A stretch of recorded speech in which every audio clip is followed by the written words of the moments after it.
Muy buenos días con todos los presentes. Les damos la más cordial bienvenida a las actividades del workshop Sanipes de hoy, miércoles 10 de noviembre, en celebración del 7º aniversario de Sanipes.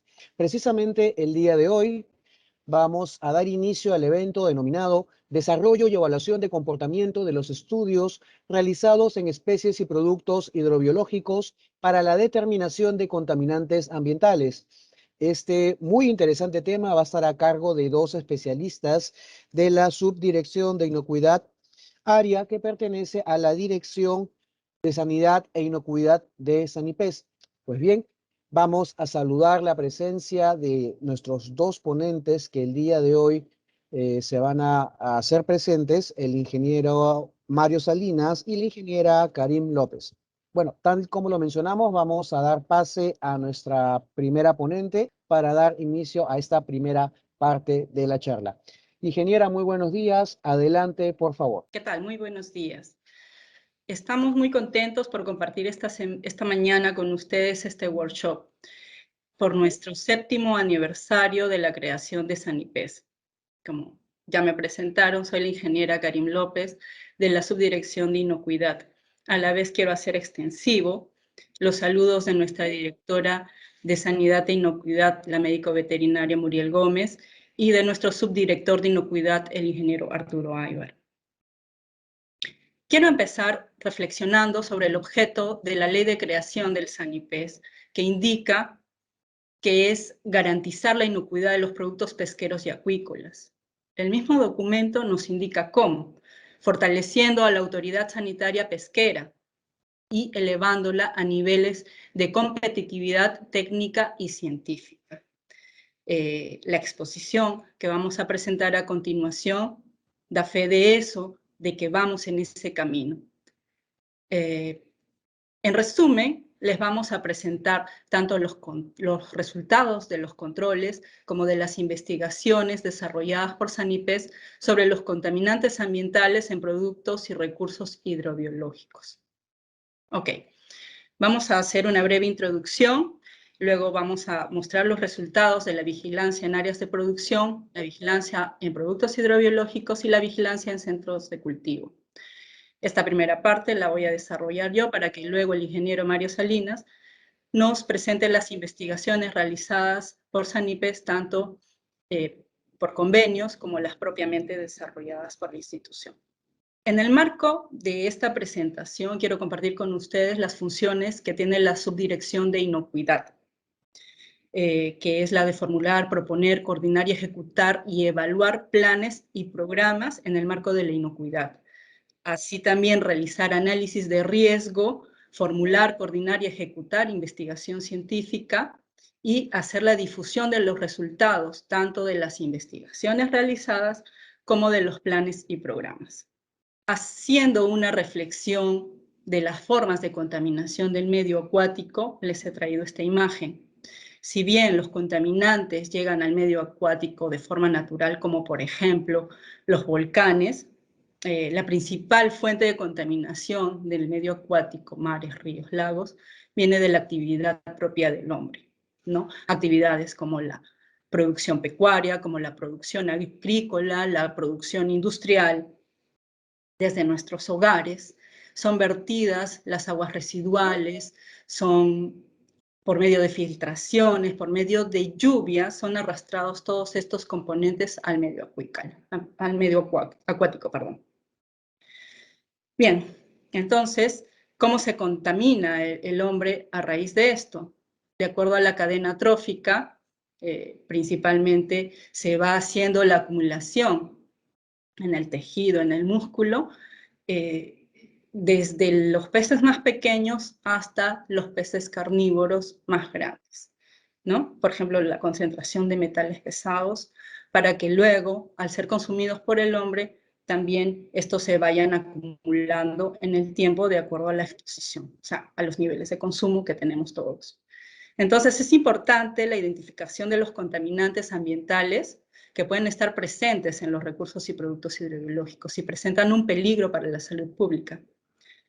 La exposición a estos está relacionada con problemas como retrasos en el desarrollo, varios tipos de carácter como daños al riñón, nos puede ocasionar el cáncer e incluso se han presentado casos de muerte. Sí, tiene un grado de dificultad hacer el control a nivel de salud pública, porque a diferencia de los patógenos que tienen síntomas bastante rápidos, ¿no? Como náuseas, vómitos, infecciones, los contaminantes no. Los estudios a lo largo del tiempo recién demuestra que la acumulación de estos pueden hacer el daño a la salud. Por eso es tan importante controlarlos. Entonces, ¿cómo Sanipes realiza el control de contaminantes ambientales? Por medio de la vigilancia e investigación, ¿no? Sanipes tiene 3 programas de control oficial que son desarrollados por la Dirección de Fiscalización Sanitaria, tanto sus subdirecciones de Pesca y Acuicultura, y en base a los resultados que van a ser evaluados el día de hoy, se pueden proponer proyectos de investigación.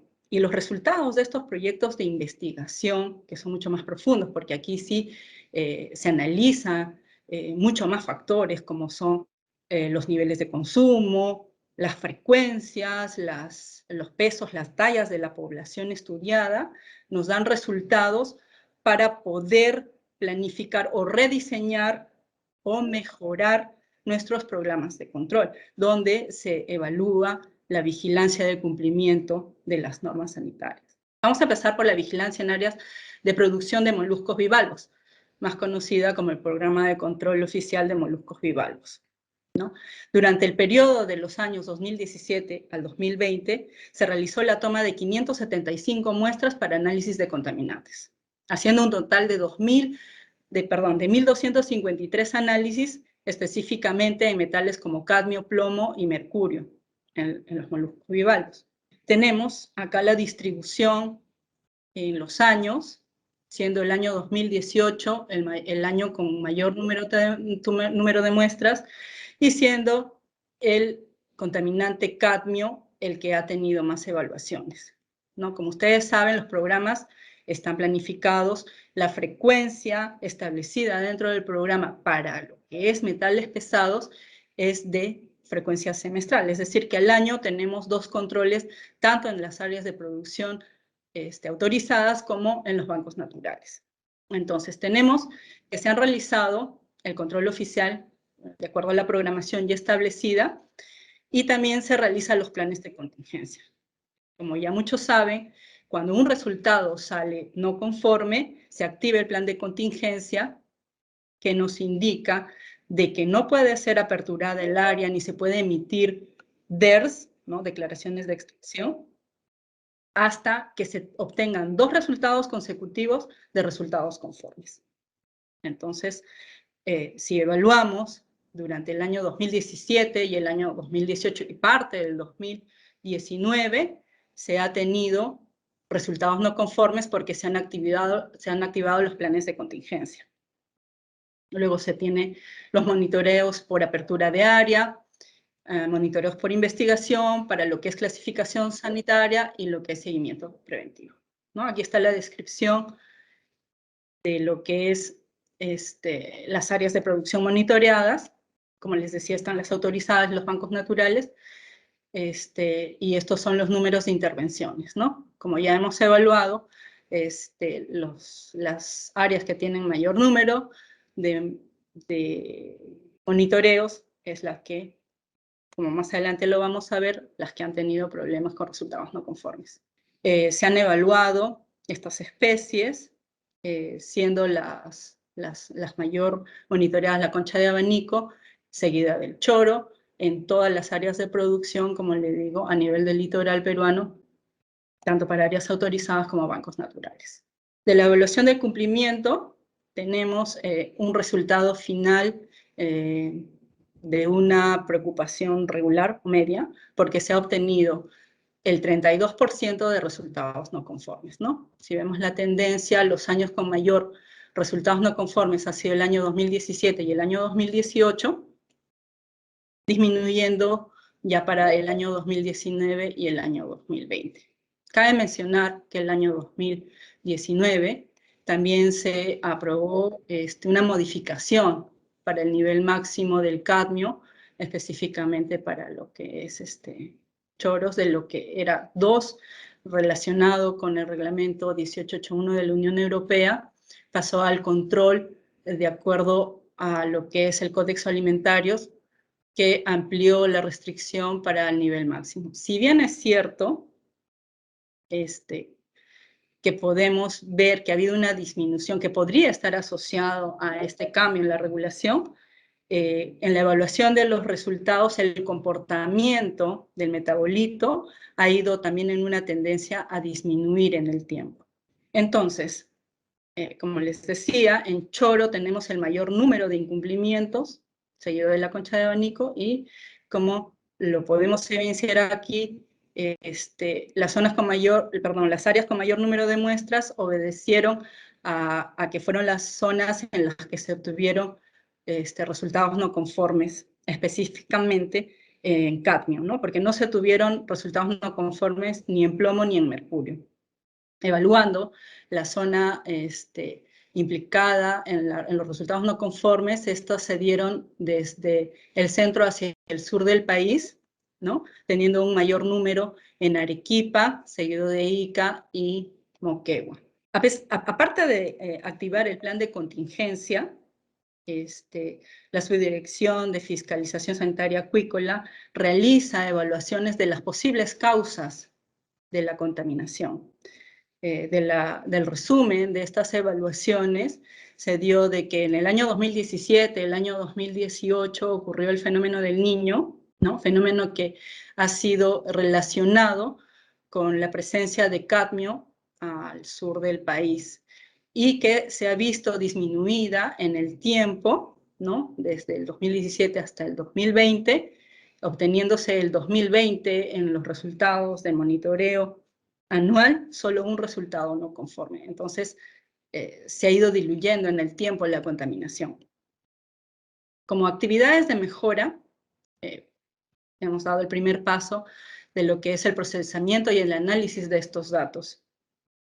Creemos que es importante la articulación a través de mesas de trabajo con instituciones involucradas para el cruce de información y poder constituir planes conjuntos de prevención, ¿no? Como les mostraba en la imagen primera, tenemos de que si bien nosotros controlamos lo que son los productos, los recursos hidrobiológicos, tenemos otras autoridades involucradas en el control de la contaminación, ¿no? Como son, por ejemplo, SENASA, desde el control de pesticidas en la producción pecuaria, en la producción agrícola, tenemos a la OEFA en la contaminación ambiental, entonces es un trabajo conjunto que se tiene que realizar. De acuerdo a los resultados de esta evaluación, que fue muy preocupante de esos años, con niveles de más del 32% de resultados no conformes de cadmio en esa zona, se desarrolló un proyecto de investigación, ¿no? No solo para lo que es moluscos bivalvos, sino ampliarlo a lo que son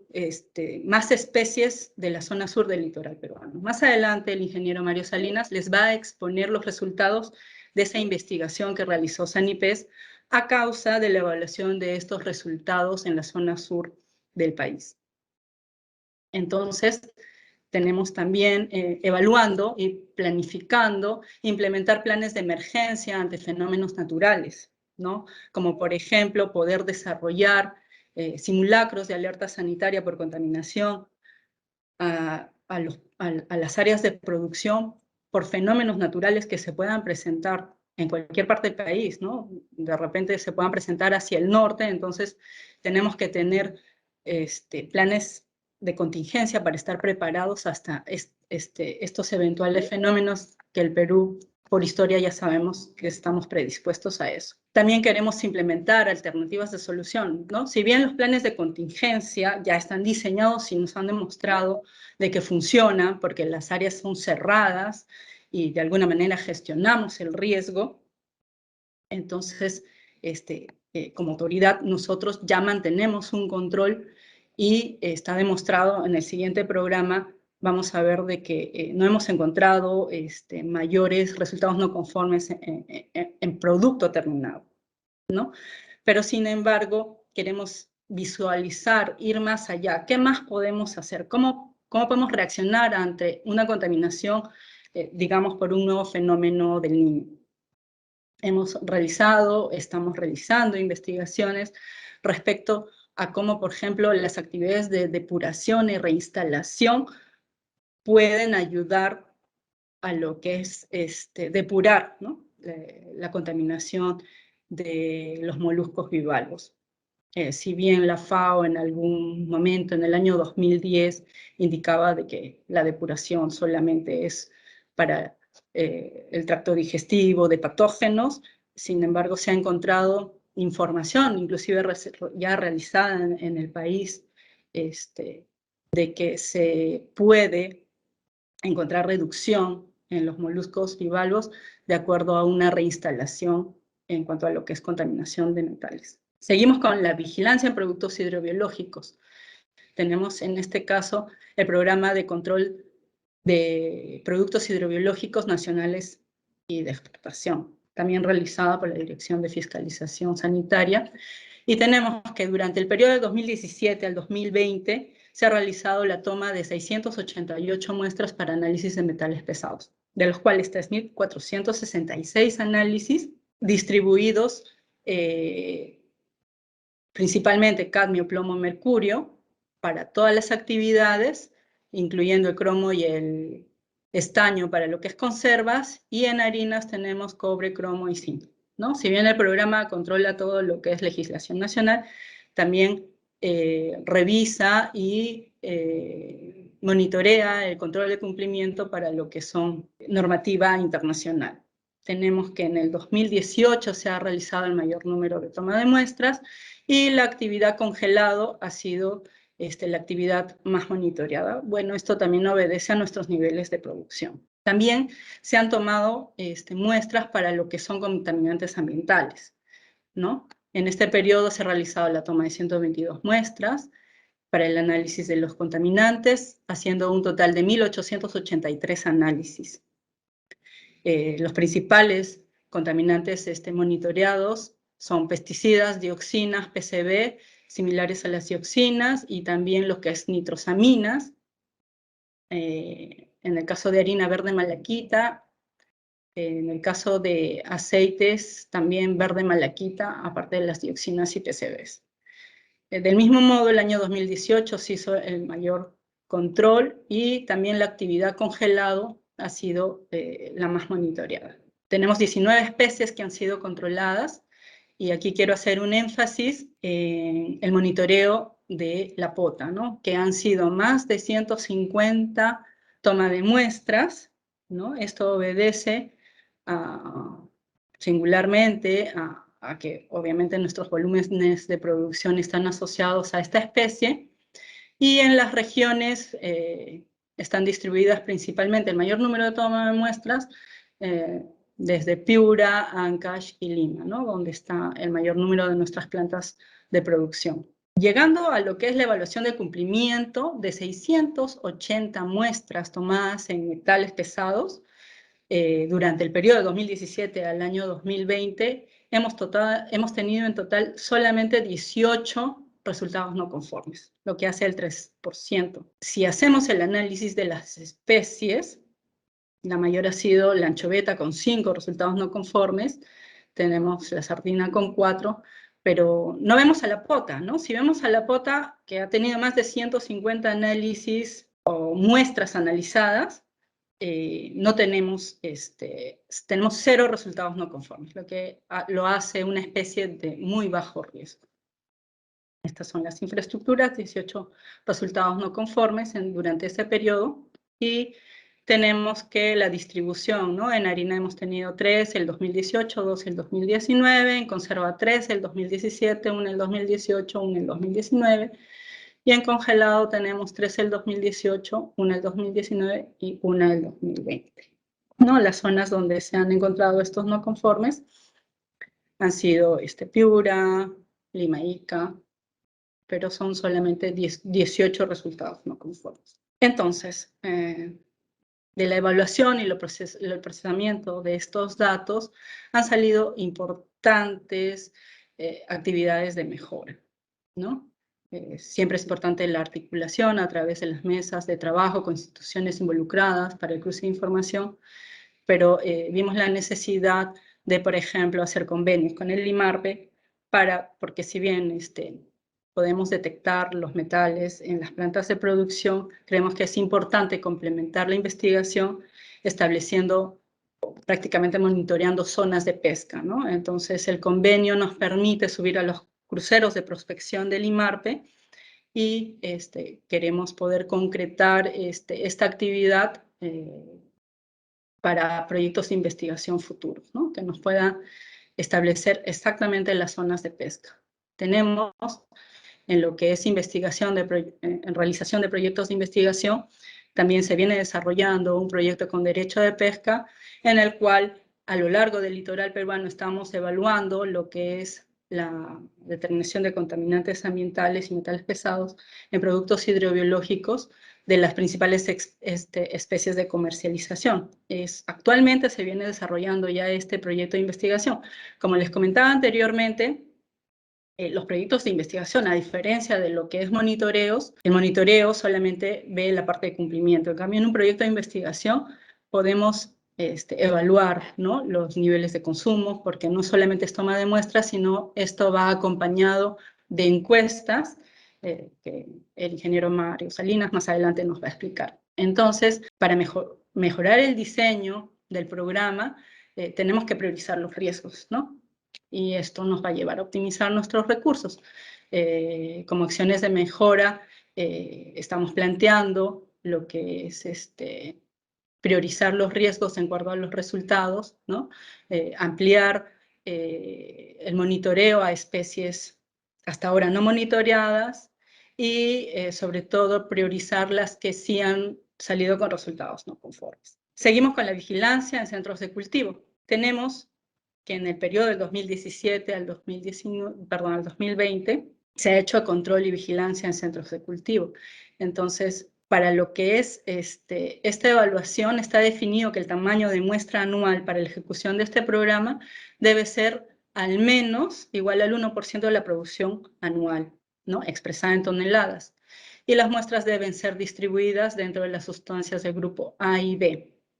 Entonces, por ejemplo, para el grupo A, que son las sustancias que son prohibidas, o sea, que no se permiten, que su resultado debe ser ausencia, la distribución debe ser un tercio de este 1% de nuestra producción anual, ¿no? Y se debe realizar en centros de cultivo en todas las fases de cría previas al engorde, ¿no? Y excepcionalmente se pueden hacer en especies de tamaño comercial.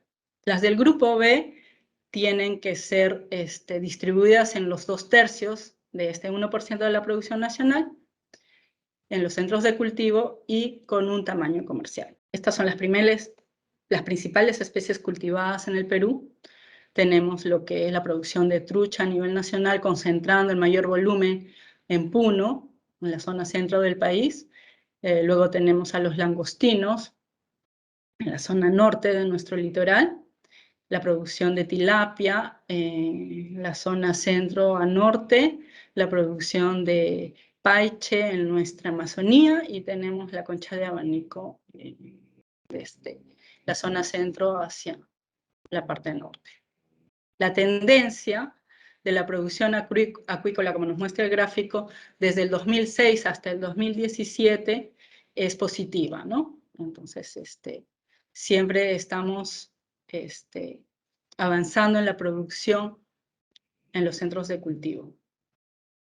Entonces, en este periodo, 2017 al 2020, se ha realizado la toma de 1.537 muestras para el análisis de sustancias prohibidas. Cabe resaltar que la toma de muestras en específico para este programa se realiza por cada tipo de análisis, ¿no? Tenemos específicamente que se han realizado 628 en peces y 609 en crustáceos. Los años de mayor toma de muestras han sido el 2017, tanto en peces como en crustáceos. Y esta es la distribución de las regiones monitoreadas, ¿no? Como tenemos los centros de cultivo a nivel nacional, aquí en Puno tenemos los mayores volúmenes, ¿no? Como reflejaba la imagen anterior, Si tenemos el mayor centro de producción acuícola a nivel nacional, pues aquí también se tiene que concentrar nuestro mayor número de toma de muestras. Del mismo modo, en la zona norte, para el caso de crustáceos, específicamente en langostinos, ¿no? Como muestra aquí la imagen, la trucha ha sido la especie más monitoreada y el langostino blanco en segundo lugar. Esta es la lista de medicamentos veterinarios y contaminantes en acuicultura evaluados. Como les indicaba, en el grupo A son los prohibidos, ¿no? Tiene que hacer ausencia. Tenemos a los estilbenos, a los esteroides, clorafenicol, nitrofuranos y los nitromidazoles. Las sustancias controladas del grupo A, y en la parte del grupo B tenemos a las sustancias antibacterianas, antihelmíticos, los pesticidas, los PCBs, los metales pesados, las micotoxinas y los colurantes, y estos son los niveles máximos de tolerancia establecidos que están alineados a la Unión Europea. La distribución de los contaminantes ha sido la siguiente, de acuerdo a los grupos anteriormente expuestos. Y cabe mencionar que estos pueden variar de acuerdo a las recomendaciones que se reciban de la Unión Europea, a últimos estudios de investigación y a la propia evaluación que se vaya haciendo del programa año a año. Cabe mencionar que en la evaluación del cumplimiento no se han encontrado resultados no conformes. Olvidaba mencionarles, y aprovecho la oportunidad, de que en el anterior programa, que es el de productos hidrobiológicos, las no conformidades, los 18 productos no conformes solo se obtuvieron en metales pesados, ¿no? Y dado el caso de lo que son pesticidas, nitrosaminas, dioxinas y PCBs, que son los contaminantes ambientales, también se tuvieron 0 no conformidades en ese periodo evaluado. Entonces, las actividades de mejora para este programa, programa de control, ya empezamos. Bueno, en realidad venimos haciendo siempre una evaluación constante del procesamiento y el análisis de los datos. Creemos importante seguir la investigación, recopilación de información con las entidades afines, ¿no? Asociadas y que puedan contribuir, por ejemplo, el ANA, a revisar la calidad del agua, de las fuentes de los centros de cultivo, con SENASA, a la producción pecuaria que pueda estar cerca de los centros de cultivo. Entonces, esta planificación debe mejorar su eficiencia constantemente, evaluando los factores de riesgo asociados, por ejemplo, a las tecnologías de cultivo, a la ubicación de los centros de cultivo, como ya lo mencioné, la calidad de agua, el estatus sanitario de la zona, el uso de piensos medicados por especies para analizar los metabolitos involucrados y poder hacer una distribución o redistribución constante como una mejora continua.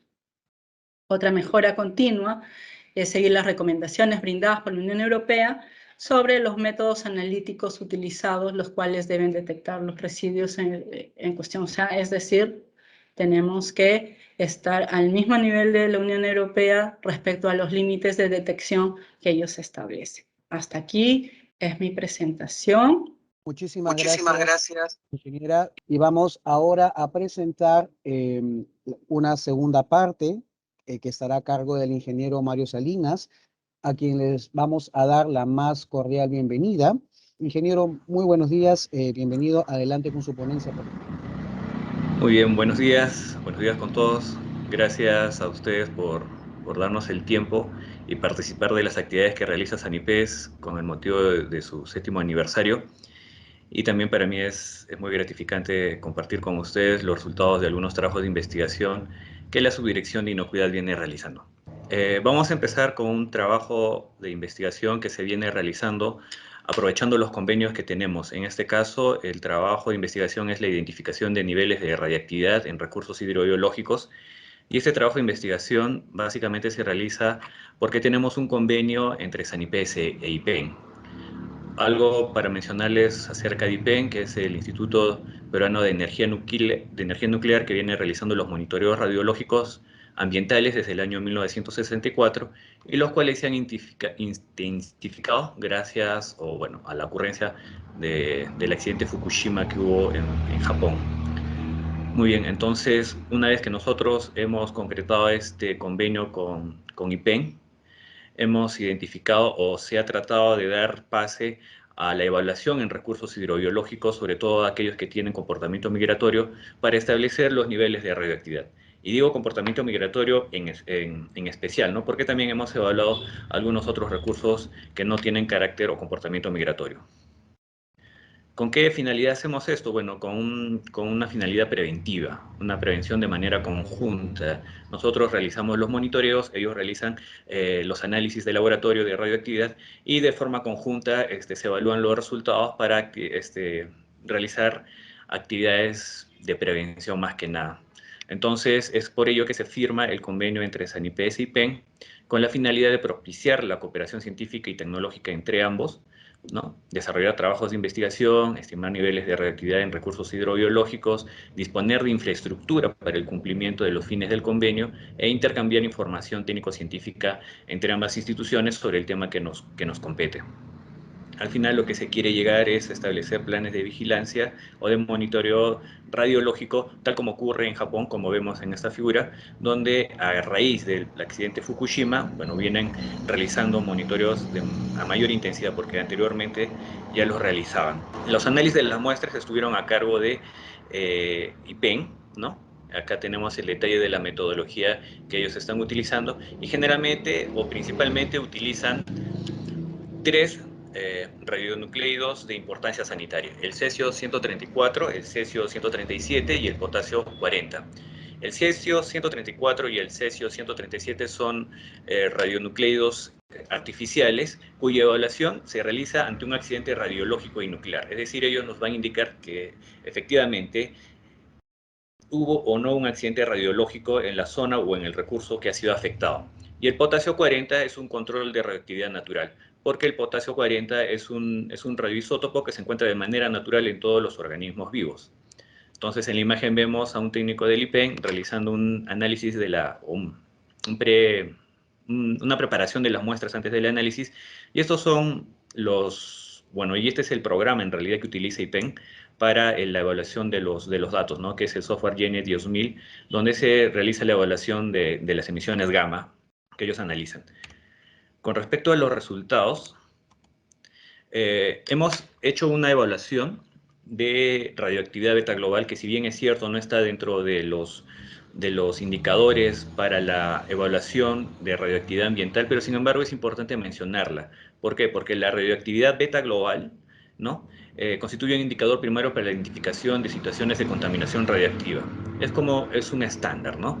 Por así decirlo. Estos son los valores que hemos encontrado en anchoveta, bonito, caballa, jurel, perico, pota, falso volador, merluza y acá escachema, ¿no? Este valor no tiene un límite por el cual nosotros podamos emplearlo para evaluar la calidad sanitaria. Sin embargo, es muy importante los resultados que podamos obtener de este indicador, porque indica la presencia natural del radioisótopo K40, el potasio 40, en las células. Entonces, lo más importante de obtener información de la radioactividad beta global, juntamente con el de potasio 40, como más adelante lo vamos a verificar, es establecer una línea base de radioactividad natural. Es decir, nosotros, desde el momento que tenemos el convenio entre SANIPES e IPEN desde el 2015, hemos recibido información acerca de los niveles de radioactividad sobre estos tres indicadores, y hemos ido acumulando una información tal que nos permite a nosotros establecer una línea base, en nuestra línea base de radioactividad. Cualquier perturbación de estos valores que ya hemos encontrado nosotros y que consideramos normal es un indicio de una situación de contaminación radioactiva, y es por eso que se evalúa el cesio 134 y el cesio 137, ¿no? Entonces empezamos nosotros con la evaluación de la radioactividad beta global, y establecemos una evaluación estadística para establecer si efectivamente los valores que hemos encontrado tanto en anchoveta, bonito, caballa, jurel, perico, pota, falso volador, merluza y cachema presentan diferencias significativas entre sí. Acá tenemos un estadístico descriptivo sobre los valores promedios, la desviación estándar, los valores máximos y mínimos, y a través de una evaluación estadística hemos encontrado que no existen diferencias entre los niveles de radioactividad con respecto a las emisiones beta global en las especies que hemos evaluado. Por lo tanto, todos mantienen un nivel de radioactividad que correspondería a su condición natural, por así mencionarlo. Luego hicimos la evaluación radiométrica en recursos hidrobiológicos utilizando la radioactividad del radioisótopo K40. Obtuvimos los resultados similares que se corresponden con el de beta global, tanto en anchoveta, bonito, caballa, jurel, perico, pota, falso volador, merluz y cachema.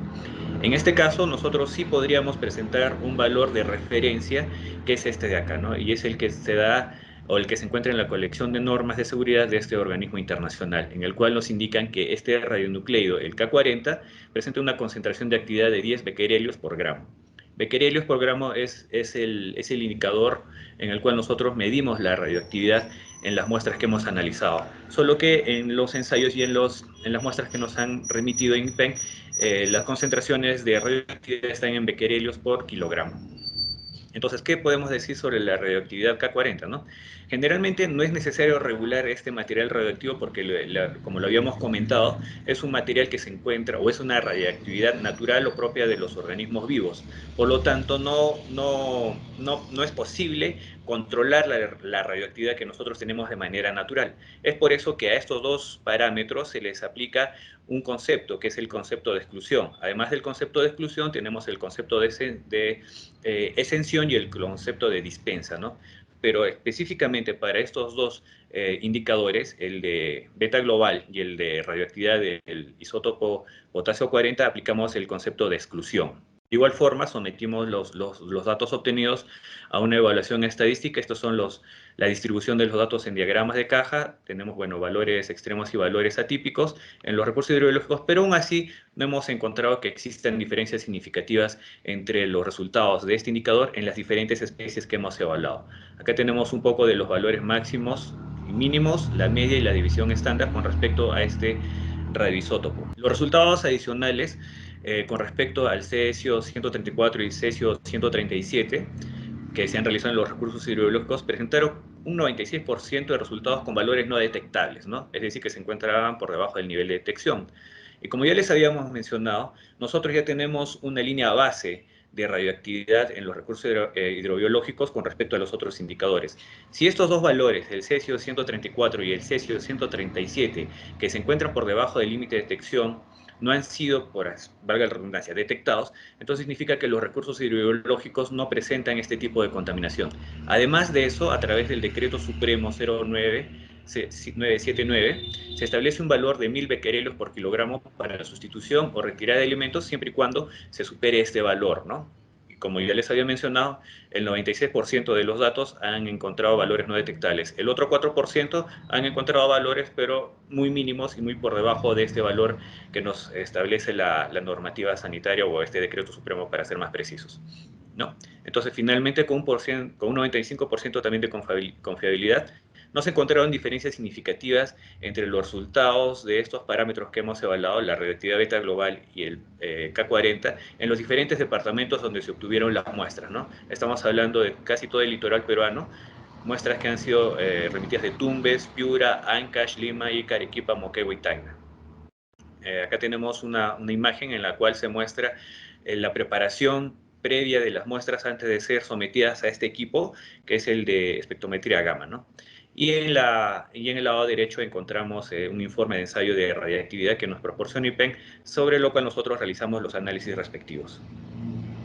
Como conclusiones y recomendación, bueno, ¿qué podemos concluir de este trabajo y de este convenio que se tiene con IPEN, ¿no? Que en los recursos hidrobiológicos que han sido evaluados a través del tiempo, desde 2015 hasta el 2020, A través de la evaluación de estos radionucleidos artificiales, el cesio-134 y el cesio-137, como emisores de radiación gamma y beta, se han detectado valores no detectables, ¿no? Para la redundancia, disculpen nuevamente, sobre el cual podemos mencionar que los recursos hidrobiológicos evaluados no representan un riesgo para la salud de los consumidores, es decir, tienen un nivel de inocuidad apto para nuestro consumo. Asimismo, los índices obtenidos de radioactividad beta global y K40 se pueden considerar como niveles de línea base radiológica. Es decir, hasta este momento el Perú ya cuenta con una línea base radiológica para la evaluación de la radioactividad de nuestros recursos hidrobiológicos si es que por alguna circunstancia pudiera ocurrir algún problema radiológico o similar, ¿no?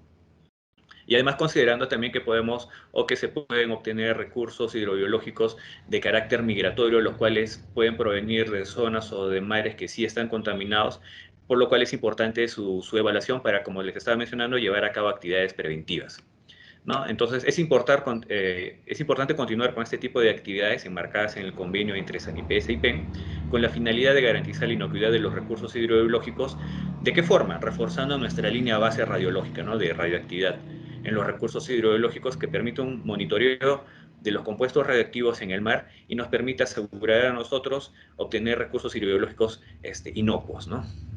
Bueno, hasta acá va esta primera parte, los resultados del trabajo de investigación que se tiene de manera conjunta con el IPEM. Muchas gracias, ingeniero. Entonces damos por concluida esta primera parte de su exposición. Entonces vamos a continuar con su ponencia en la segunda temática que usted va a tocar. Adelante, por favor. Lo que les había mencionado es un trabajo de investigación que se realiza de manera conjunta cuando nosotros tenemos un convenio con instituciones. En este caso son los resultados que nosotros obtuvimos con el convenio con IPEN. Ahora vamos a hablar de los trabajos de investigación que estuvieron a cargo exclusivamente de SANIPES y en este caso de la Subdirección de Inocuidad. Uno de ellos es la determinación de pH y sodio en POTA, Endocidicus gigas, en diferentes condiciones de conservación y su relación con datos biométricos y zonas de captura.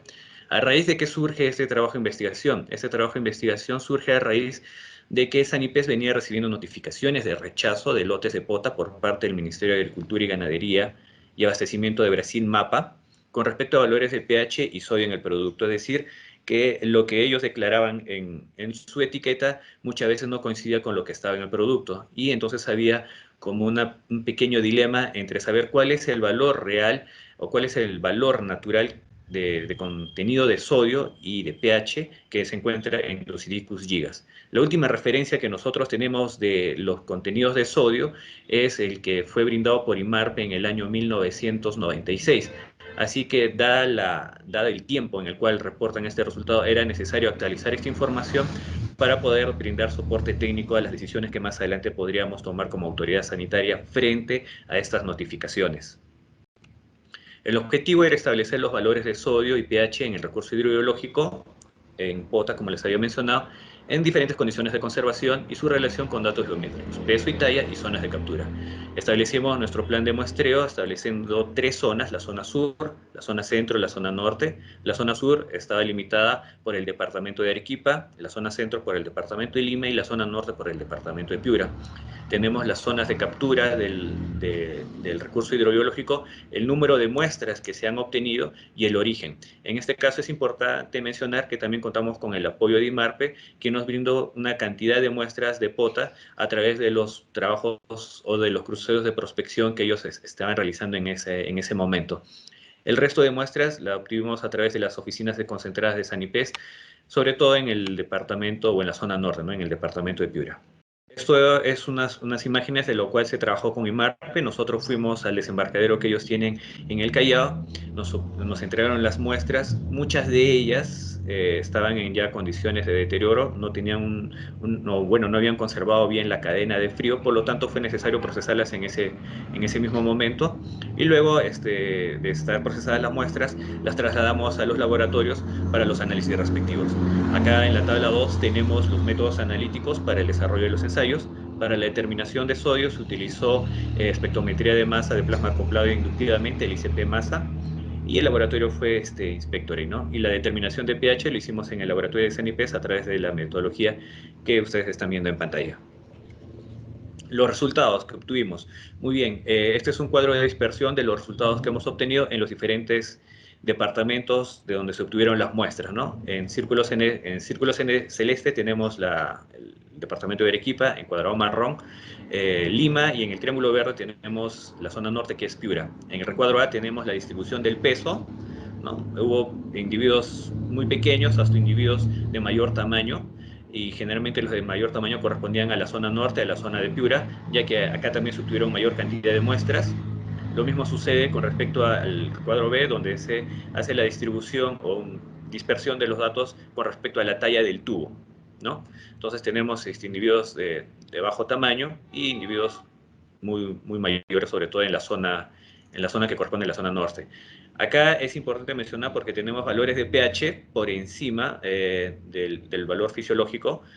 Estamos hablando de valores de 7.6 y que corresponden generalmente a las muestras que han sido obtenidas en el departamento de Arequipa, y como ya les había mencionado, son muestras que nos proporcionaron IMARPE en condiciones de conservación no tan recomendables.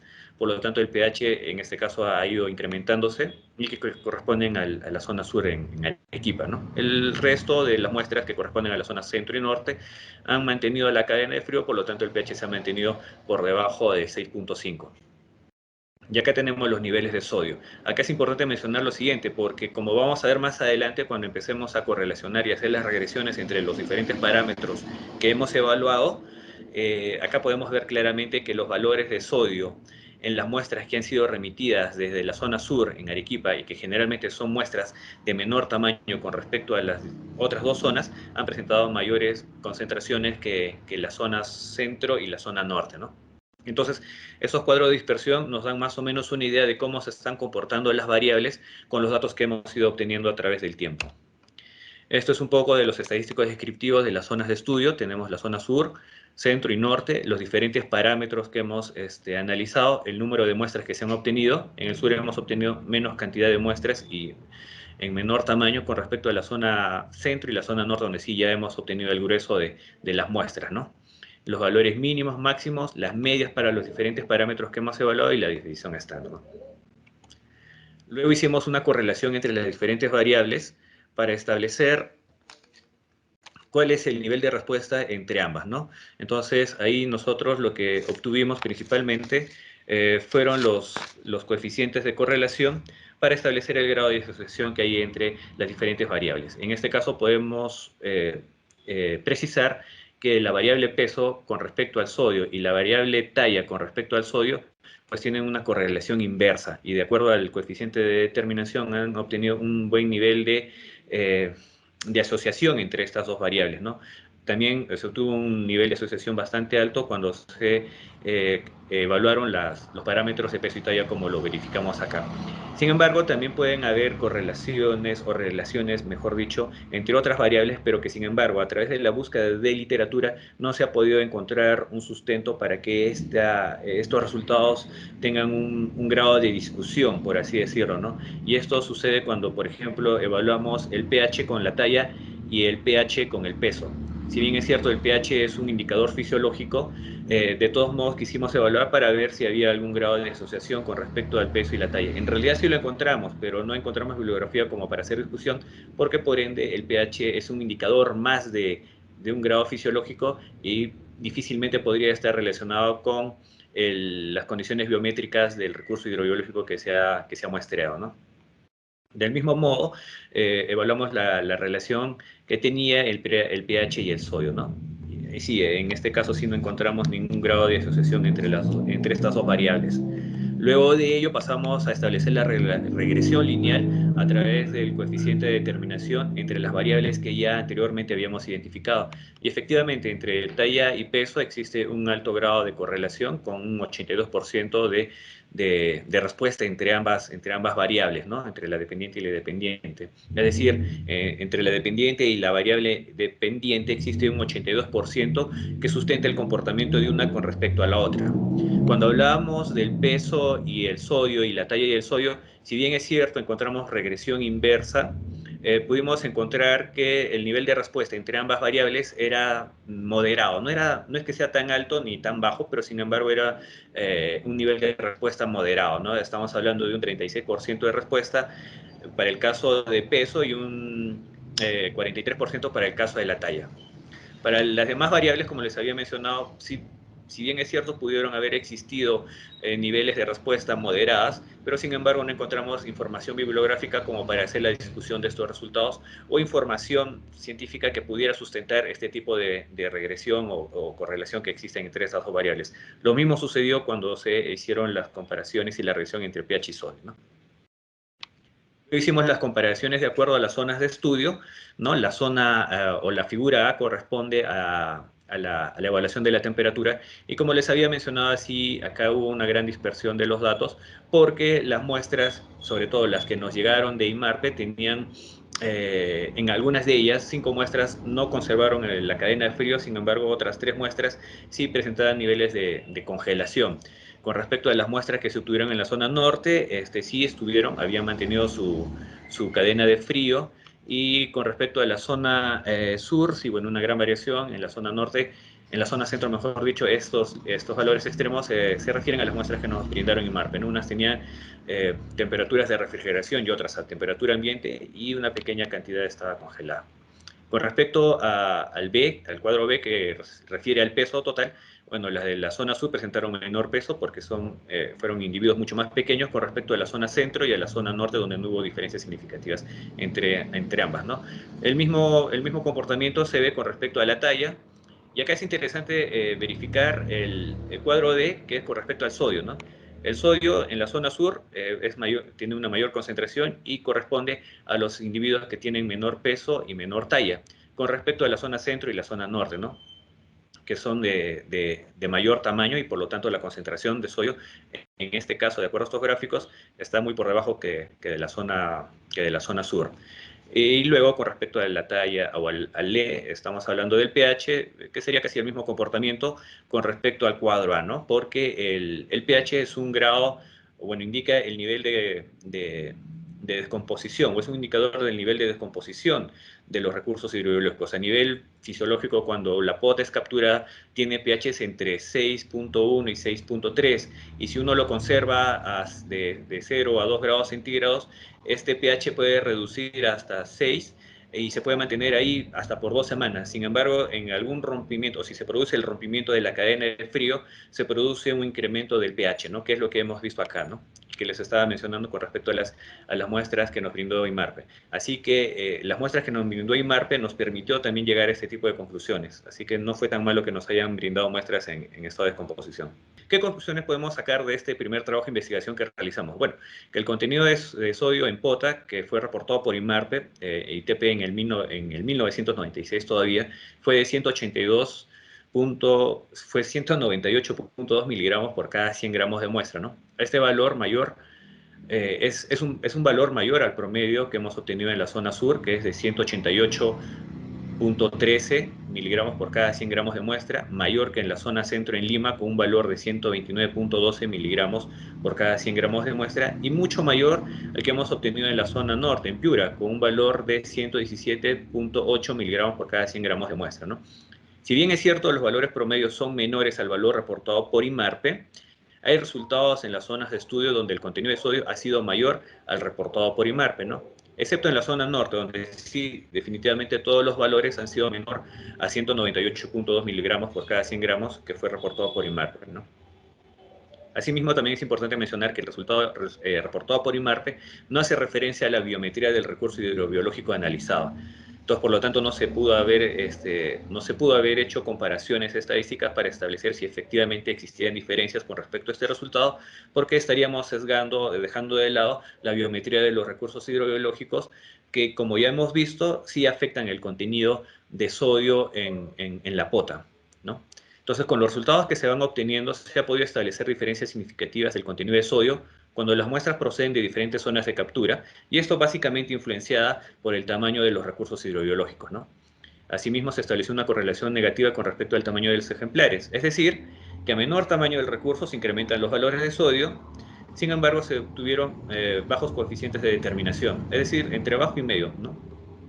De 0.43 y 0.36 con respecto a sodio respectivamente. Quizás con un mayor número de muestras se pudieran establecer mejores valores para determinar si efectivamente estos coeficientes de determinación corresponden a la regresión que inicialmente venimos compartiendo con ustedes. Finalmente se estableció una baja correlación, así como un nivel de respuesta bajo entre los valores de pH y sodio en las muestras de POTA analizadas para las diferentes zonas de estudio. En ese sentido, establecer una relación entre estas dos variables carece de valor y significancia porque, además de eso, a través de la búsqueda bibliográfica no se ha encontrado ninguna información que pueda brindarnos a nosotros algún punto de discusión sobre los valores que hemos obtenido, ¿no? Entonces, sobre este trabajo de investigación, eso sería todo hasta este momento. Vamos a continuar entonces con la siguiente parte de su ponencia.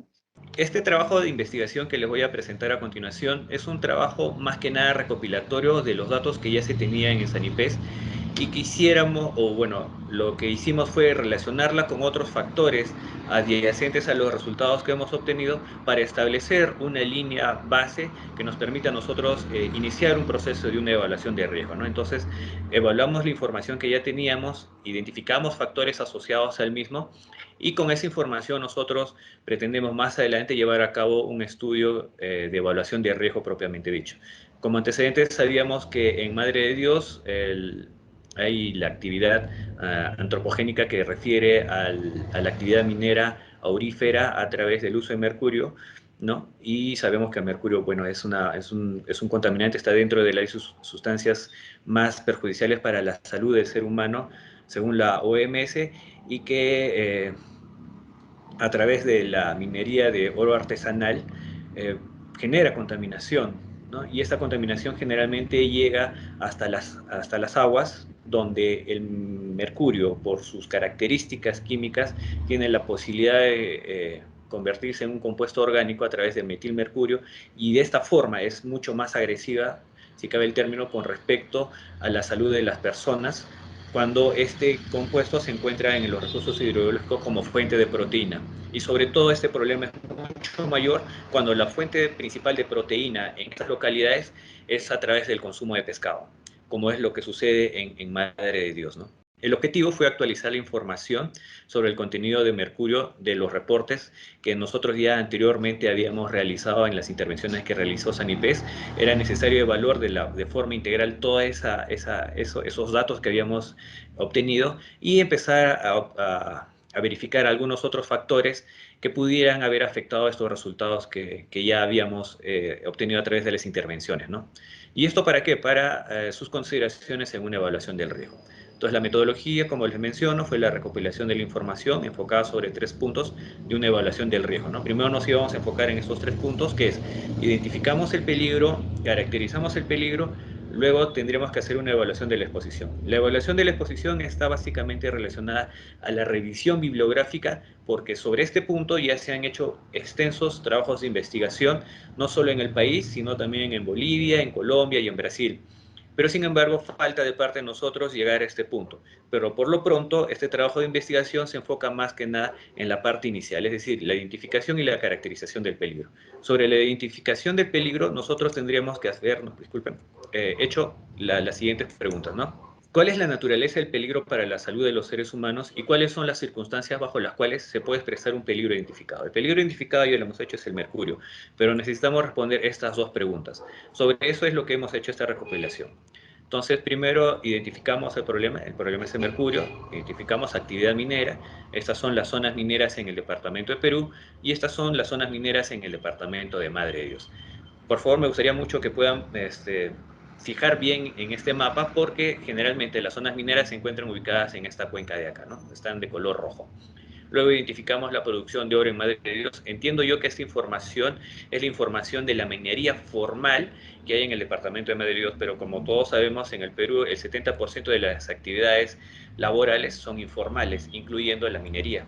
Luego obtuvimos los volúmenes de desembarque de recursos hidrológicos en el departamento de Madre de Dios desde el año 2015 hasta el año 2021, con estos recursos hidrológicos, sobre todo de los cuales nosotros hemos obtenido información sobre el contenido de mercurio.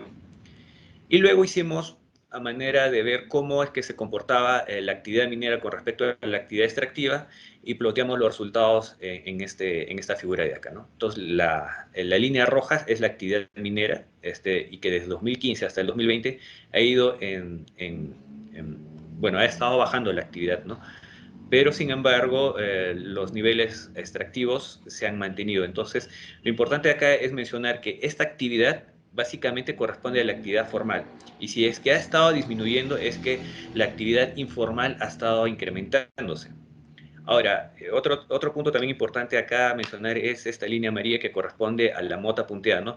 Cuyos niveles de comercialización han ido bajando, y esto porque gracias a las intervenciones que realizó Sanipes hubo una primera evaluación del contenido de mercurio, y en la cual la mota punteada tuvo valores superiores al 0.5 miligramos por kilogramo, que es el valor restrictivo que se tiene en el actual manual de indicadores sanitarios de Sanipes.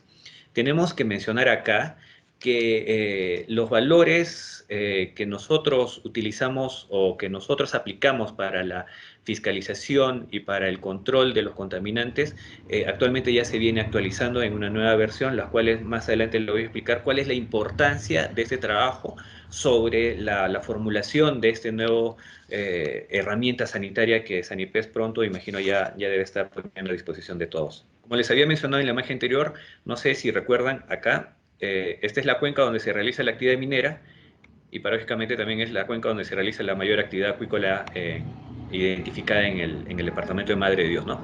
Tenemos las autorizaciones en AREL, que son las mayores y son las de recurso limitado, y de las cuales, por ejemplo, no se tiene o no se plantea, por así decirlo, un estudio de impacto ambiental, no se establece bien las tomas de agua, a diferencia de las otras categorías AMIPE o AMIGE, en las cuales ya son más solventes, ¿no? Por así decirlo, son más rigurosas en cuanto a los requerimientos para que puedan ser operativas. Acá tenemos una pequeña caracterización de las actividades acuícolas que se realizan en el departamento de Madre de Dios, ¿no? Bien, sobre las intervenciones que realizó Sanipes, estamos hablando de intervenciones desde el año 2015 hasta el 2018. Estamos hablando de 9 intervenciones a lo largo de ese periodo de tiempo, desde octubre hasta enero, es decir, que tenemos una data a lo largo de los años. Tenemos 14 localidades en las cuales nosotros hemos intervenido, 26 recursos hidrológicos que han sido obtenidos y 81 muestras en total, ¿no? No han sido muchas, pero sin embargo nos han permitido a nosotros realizar una evaluación sobre el contenido de este contaminante importante en la selva peruana. Muy bien, acá tenemos los resultados que se han obtenido. La mayor parte de ellos corresponde al año 2016, 2 corresponden al año 2015 y el resto de muestras corresponden al año 2007 y 2018, y la línea roja representa el límite máximo permisible, como les mencioné, de 0.5 miligramos por kilogramo. Un poco de la estadística descriptiva de las especies que hemos obtenido, la media, la mediana y la desviación estándar, ¿no? Acá, por ejemplo, vemos que la mota punteada tiene un promedio de 0.51, supera ligeramente el valor restrictivo, ¿no? Pero sin embargo ya cuenta con una restricción sanitaria. Entonces, sobre este punto, más adelante hay un trabajo de investigación en el cual nosotros hemos visto cómo es que podemos trabajar sobre la información de estos datos que se han ido obteniendo, ¿no? Porque a estas alturas lo único que estamos haciendo es un control y una fiscalización de los recursos hidrológicos en función a lo que nosotros tenemos en nuestra normativa sanitaria. ¿Cómo qué? Como una actividad preventiva para evitar cualquier problema de salud más adelante. Cuando nosotros analizamos la información con respecto a los años de intervención en las diferentes especies, bueno, sí, efectivamente estamos viendo que mota punteada durante el año 2015 fue la que presentó los mayores valores de contenido de mercurio si lo comparamos con el límite máximo permisible que se está utilizando para esta especie. Luego, cuando hablamos de los ríos o de las zonas donde se han obtenido las muestras, estamos hablando que la mayor cantidad de muestras se han obtenido del río Acre. También hemos obtenido valores por encima del límite máximo permisible en el río Pariamanu y en el río Tahuamanu, ¿no? Hicimos las comparaciones, ¿no?, entre el contenido de mercurio a través de los diferentes años. Bueno, no hemos considerado el año de 2018, no hemos obtenido mayor cantidad, pero estadísticamente hemos encontrado de que es la misma en los diferentes periodos de evaluación. Pero sin embargo, cuando aplicamos un factor adicional, y a esto iba yo inicialmente cuando les mencionaba la identificación de factores asociados para el inicio de un estudio de evaluación de riesgo, uno de esos factores asociados que nos brindó la literatura fue las temporadas de inundación, en los tiempos de creciente y de vaciante. Acá sí hubo diferencias significativas en el contenido de mercurio en las especies que han sido analizadas. Entonces, a nosotros nos da una idea de que las temporadas de inundación pueden afectar los niveles de concentración de mercurio en los recursos hidrobiológicos. Entonces, es un factor que ya nosotros vamos mapeando para tenerlo en consideración cuando hagamos una evaluación de riesgo. Entonces, ¿qué es lo que pasa en esta figura? En esta figura nosotros, como les estaba mencionando, ya tenemos las especies y, bueno, tenemos las temporadas de creciente y de vaciante. La creciente está de color azul, que corresponde efectivamente a mota punteada, y la de vaciante de color naranja. Luego tenemos, tanto para las especies como para las zonas donde han sido obtenidas las muestras, tanto en creciente y en vaciante, ¿no? Igual, en el río Acre es donde se presentan estas mayores concentraciones, y en la mota punteada es donde efectivamente obtenemos estas mayores concentraciones de niveles de mercurio. En conclusión, el análisis de toda esta información, ¿no?, nos permite a nosotros concluir que el mercurio en sí, bueno, como representa un peligro químico con efectos adversos, sobre todo a nivel neurológico, siendo la población materno-infantil la más afectada, ¿no? Estudios anteriores ya lo habían mencionado de esa forma, porque en el departamento de Madre Dios, además de eso, se desarrolla minería aurífera artesanal, formal e informal, ¿no?, así como otros procesos de deforestación y actividades antropogénicas y actividades urbanas que también permiten que el contaminante pueda llegar hasta las fuentes de agua y adherirse a los recursos hidrobiológicos, siendo estos una fuente importante de proteína para muchas comunidades en la zona de la selva, ¿no? Pese a ello, como les había mencionado, hay una zona donde se habían identificado las actividades mineras, y sobre esa misma zona también se habían identificado las zonas acuícolas.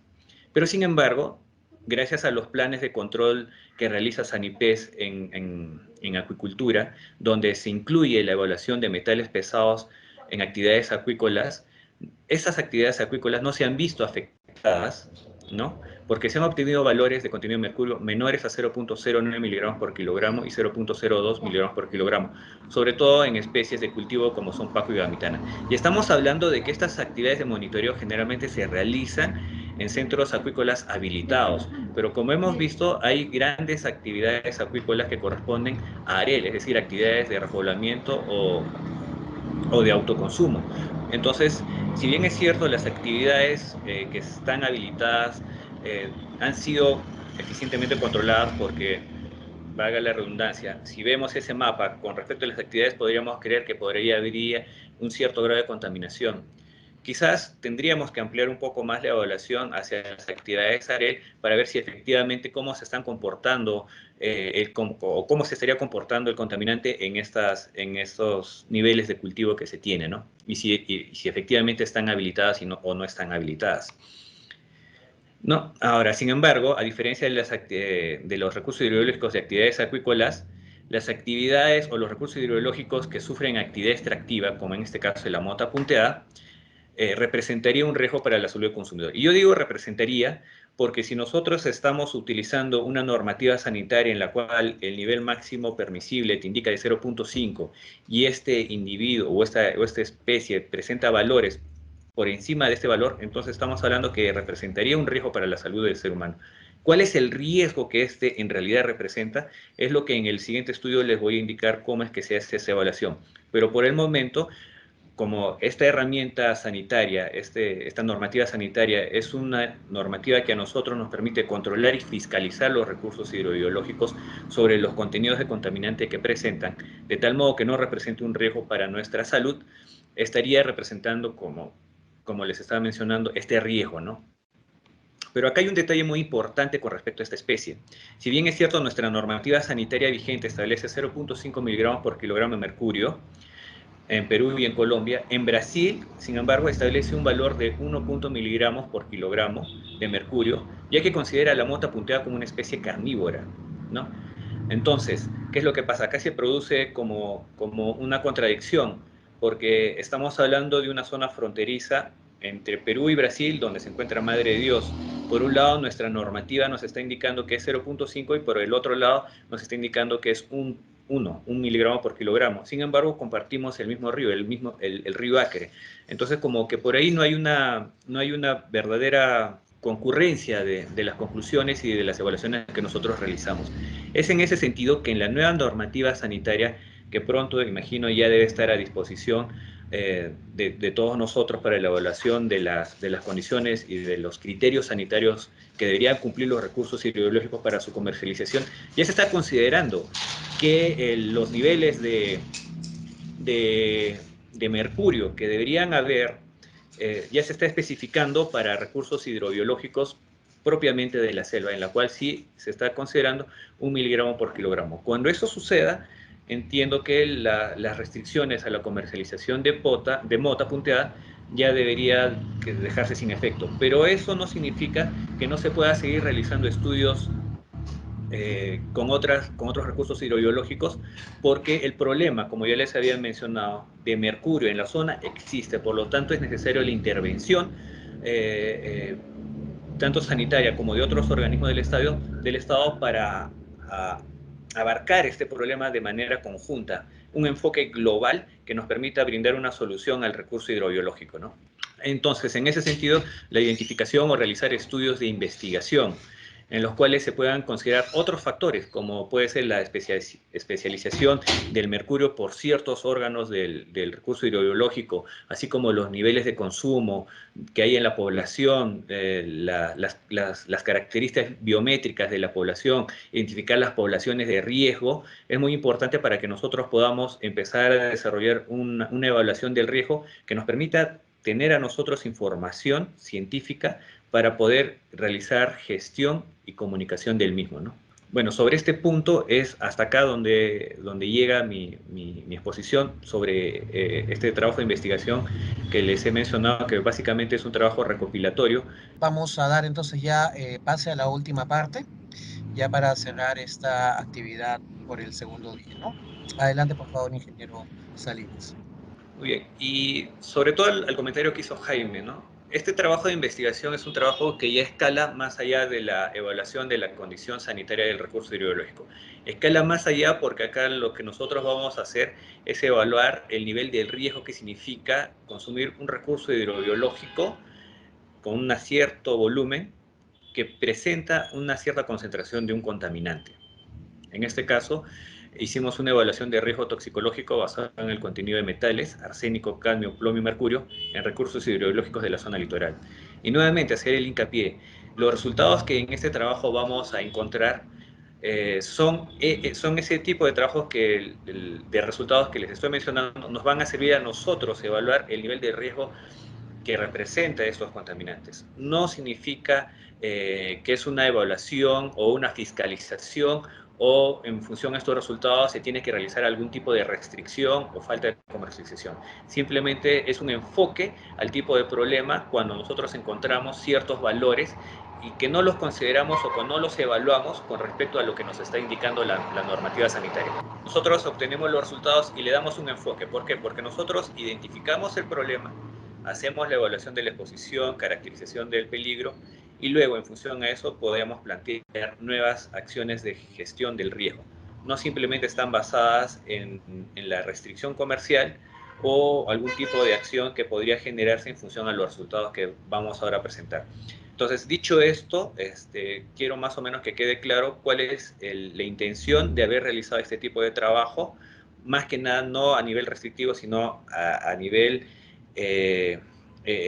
analítico para saber cuál es el verdadero potencial que tendrían los contaminantes en los recursos hidrobiológicos y si efectivamente pueden causarnos algún problema. Sabemos que los metales pesados son problemas de salud más que agudos, son problemas crónicos que se van a presentar los efectos a lo largo del tiempo y que esto va a depender de los niveles en los cuales tú consumes, ¿no? Y para empezar, todos los alimentos que consumimos, todos los alimentos están contaminados. Todos los alimentos tienen metales pesados, tienen PCBs, tienen dioxinas. Todos estos alimentos tienen estos tipos de contaminantes. El problema no es que te los comas, sino el problema es los efectos sobre la salud son bastante conocidos, ¿no? Entonces, una evaluación del riesgo para la salud humana y las decisiones que se derivan de ellas requieren de adquisición, generación y análisis de datos para la toma de decisiones sobre los riesgos para la salud, cuya finalidad permite respaldar las decisiones basadas en el riesgo sobre todo, impulsando acciones que eliminen, reduzcan o minimicen los riesgos que puedan entrar en la cadena alimentaria. Como les estaba mencionando, son decisiones que impulsan actividades, nuevamente, que eliminen, reduzcan o minimicen. Acá no estamos hablando de acciones restrictivas al comercio, si es que algún valor superó o no o algún límite máximo permisible, como los vamos a ver más adelante. Este tiene un enfoque más global, por así decirlo, ¿no?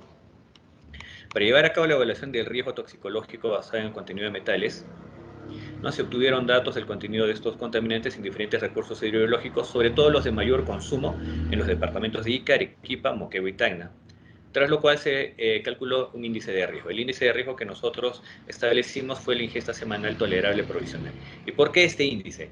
Porque este es el índice adecuado para la evaluación, ¿no?, cuando se trata de metales pesados. Ya les mencioné los objetivos, el general y el específico, la metodología que se ha seguido, ¿no? Lo primero que hicimos fue establecer un plan de muestreo en 2 fases.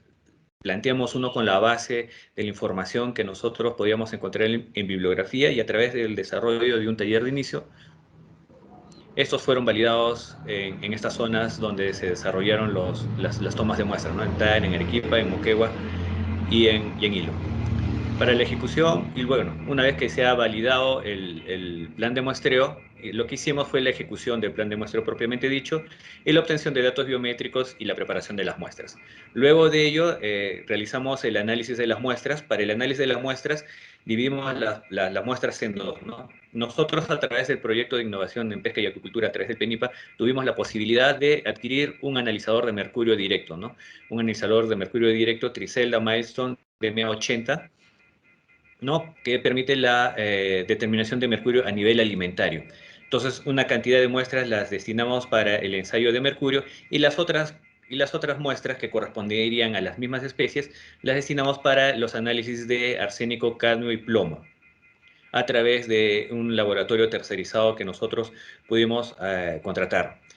Muy bien, entonces con respecto a la metodología, bueno, ya les había estado mencionando, tenemos las actividades relacionadas al muestreo y la preparación de muestras. Sobre el análisis de las muestras, les había comentado que adquirimos un equipo analizador directo de mercurio e implementamos un laboratorio para análisis de mercurio, y los otros ensayos para arsénico, cadmio y plomo los hicimos a través de un servicio tercerizado, para lo cual el proveedor debería cumplir ciertos requisitos técnicos que acá están detallados. Luego hicimos el análisis de la información obtenida. Para el análisis de la información obtenida utilizamos un programa estadístico. Como el índice de riesgo para la evaluación del riesgo, utilizamos la ingesta semanal tolerable, permisible o provisional, ¿no?, de acuerdo a lo que está establecido en el Códex Alimentario a través de su documento Codex Extant 193 de 1995. Utilizamos los patrones de consumo de recursos hidrológicos que obtuvimos a través de la Encuesta Nacional de Hogares del año 2015, que es la última y la más reciente. Utilizamos datos biométricos de la población peruana a través de un organismo, de una ONG internacional, que es el Risk Factor Collaboration. Y luego hicimos la evaluación de los límites superiores, utilizando un programa estadístico también, el PRO-UCL, la versión 5.1, ¿no? Luego de ello, voy a comentarles más acerca de los resultados, y como lo había mencionado anteriormente la persona que había participado, consideramos todos estos recursos hidrológicos, los cuales han sido clasificados en pelágicos, demersales, moluscos bivalvos, cefalópodos, equinodermos y gasterópodos. Tenemos dentro de los pelágicos a la anchoveta, a la caballa, al jurel, al bonito, al perico, y dentro de los demersales hablamos pues de la cabinza, la lisa, el machete, la pintadilla, la lorna. Dentro de los moluscos bivalvos evaluamos almeja, choro, concha, abanico. Molusco cefalópodo tuvimos a la pota, y en equinodermos tenemos al erizo de mar, y dentro de los gasterópodos al chanque y a la lapa, ¿no? Luego de identificar nosotros los recursos hidrológicos de mayor consumo y aquellos que nos podrían dar luces acerca de los contaminantes que hay en las zonas donde nosotros íbamos a intervenir, estos son los resultados que hemos obtenido sobre la ejecución del plan de muestreo, ¿no? Como les había mencionado, dividimos en 2, para los análisis de mercurio y para los análisis de los demás metales, arsénico, cadmio y plomo. Acá hay una baja concentración, o bueno, un bajo cumplimiento sobre las muestras de anchoveta que se han obtenido, y esto sobre todo ocasionado por las restricciones que hubo el año pasado con respecto al COVID-19, ¿no?, donde no fue posible que nosotros pudiéramos acceder a las plantas de procesamiento de harina de pescado para la obtención de muestras de anchoveta como inicialmente lo habíamos estado planificando. En cambio de eso, obtuvimos mayor muestras de pelágicos para que puedan completar esas muestras que no se han obtenido, tanto para los ensayos de mercurio como para los ensayos de los demás metales. Con respecto al contenido de mercurio, efectivamente nosotros hemos clasificado, y como bien lo había mencionado anteriormente, en 4 o en 5 grupos para su evaluación, ¿no? En grupos pelágicos, demersales, moluscos bivalvos, cefalópodos solo por la pota y gasterópodos y equinodermos. En pelágicos, bueno, sabemos que el bonito se encuentra por encima de la cadena trófica y los resultados así lo demuestran, presenta una mayor concentración de mercurio, ¿no? Con respecto, por ejemplo, a la anchoveta, la caballa, jurel y el perico, ¿no? La caballa que está en rojo la tenemos por acá más o menos, no sé si logran visualizar, y el perico, que es un pez que también está por encima de la cadena trófica, por así decirlo, casi similar al bonito, se encuentra por acá, ¿no? Acá vemos al perico. Con respecto a los peces demersales, presentan casi la misma concentración de mercurio que los peces pelágicos, ¿no? No tienen el mismo comportamiento migratorio que los peces pelágicos y tampoco el mismo comportamiento trófico, pero sin embargo se han encontrado niveles de mercurio, por ejemplo, en Cavinsa, acá tenemos 0.3, por ejemplo, en Cavinsa, tenemos en Lisa sí está bien por debajo, tenemos en Machete y también tenemos en Pintadilla, ¿no? En los triángulos. Pero sobre todo acá es importante mencionar los niveles de mercurio que hemos encontrado en Cavinsa. Sobre los moluscos bivalvos, encontramos valores muy bajos de mercurio, pero sin embargo es importante mencionar que la almeja, la concha abanico y el choro son las especies que hemos evaluado. La almeja sobre todo presentó mayores valores, ¿no? Pero vamos a ver que estadísticamente no representaron diferencias significativas entre estas. Bueno, los niveles de mercurio en pota han sido realmente bajos, estamos hablando de 0.05 miligramos por kilogramo, el valor restrictivo es de 0.5. Y para el caso de erizo, chanqui y lisa, igualmente, ¿no? Los valores de mercurio han sido relativamente bajos. Acá tenemos una tabla donde podemos encontrar los valores promedio y la desviación estándar, los valores máximos y mínimos del contenido de mercurio en las diferentes especies, y esta es una distribución del contenido de las especies a través de un diagrama de cajas, ¿no? Claramente acá vemos que el contaminante sí, efectivamente presenta procesos de bioacumulación y de biomagnificación, ¿no? Porque estamos hablando que el bonito, que se encuentra un poco más por encima de la cadena trófica, presenta mayores concentraciones que la caballa y que la anchoveta. No es caso contrario, pero en el caso de peces demersales, podríamos decir que es lo mismo, pero generalmente la lorna o los peces demersales no tienen este comportamiento trófico o este comportamiento alimenticio como sí lo tienen los peces pelágicos, ¿no? Bueno, en el caso de los moluscos bivalvos, el concha abanico, choro presentaron valores muy bajos, como les había mencionado, no presentan diferencias significativas. La pota también presenta niveles bajos de mercurio, y bueno, los gasterópodos y los equinodermos también, ¿no? Es importante mencionar acá que ninguno de ellos superó el nivel máximo permisible, que es de 0.5, o de 1 para el caso de bonito y caballo, ¿no? Y jurel, mejor dicho, ¿no?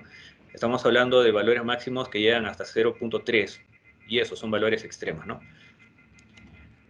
Luego hicimos la evaluación de la misma forma con el contenido de arsénico, ¿no?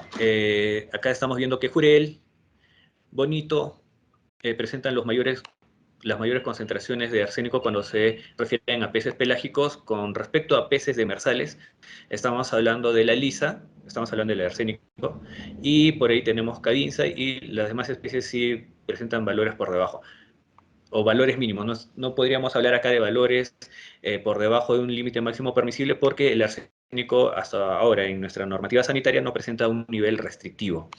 Con respecto a los moluscos bivalvos, estamos hablando que el choro y que la concha de abanico son estas especies las que están presentando los niveles más altos de arsénico, junto con la almeja, ¿no? Pero así como presentan valores altos, también están presentando valores muy bajos, y en este caso ausencia del contaminante, ¿no?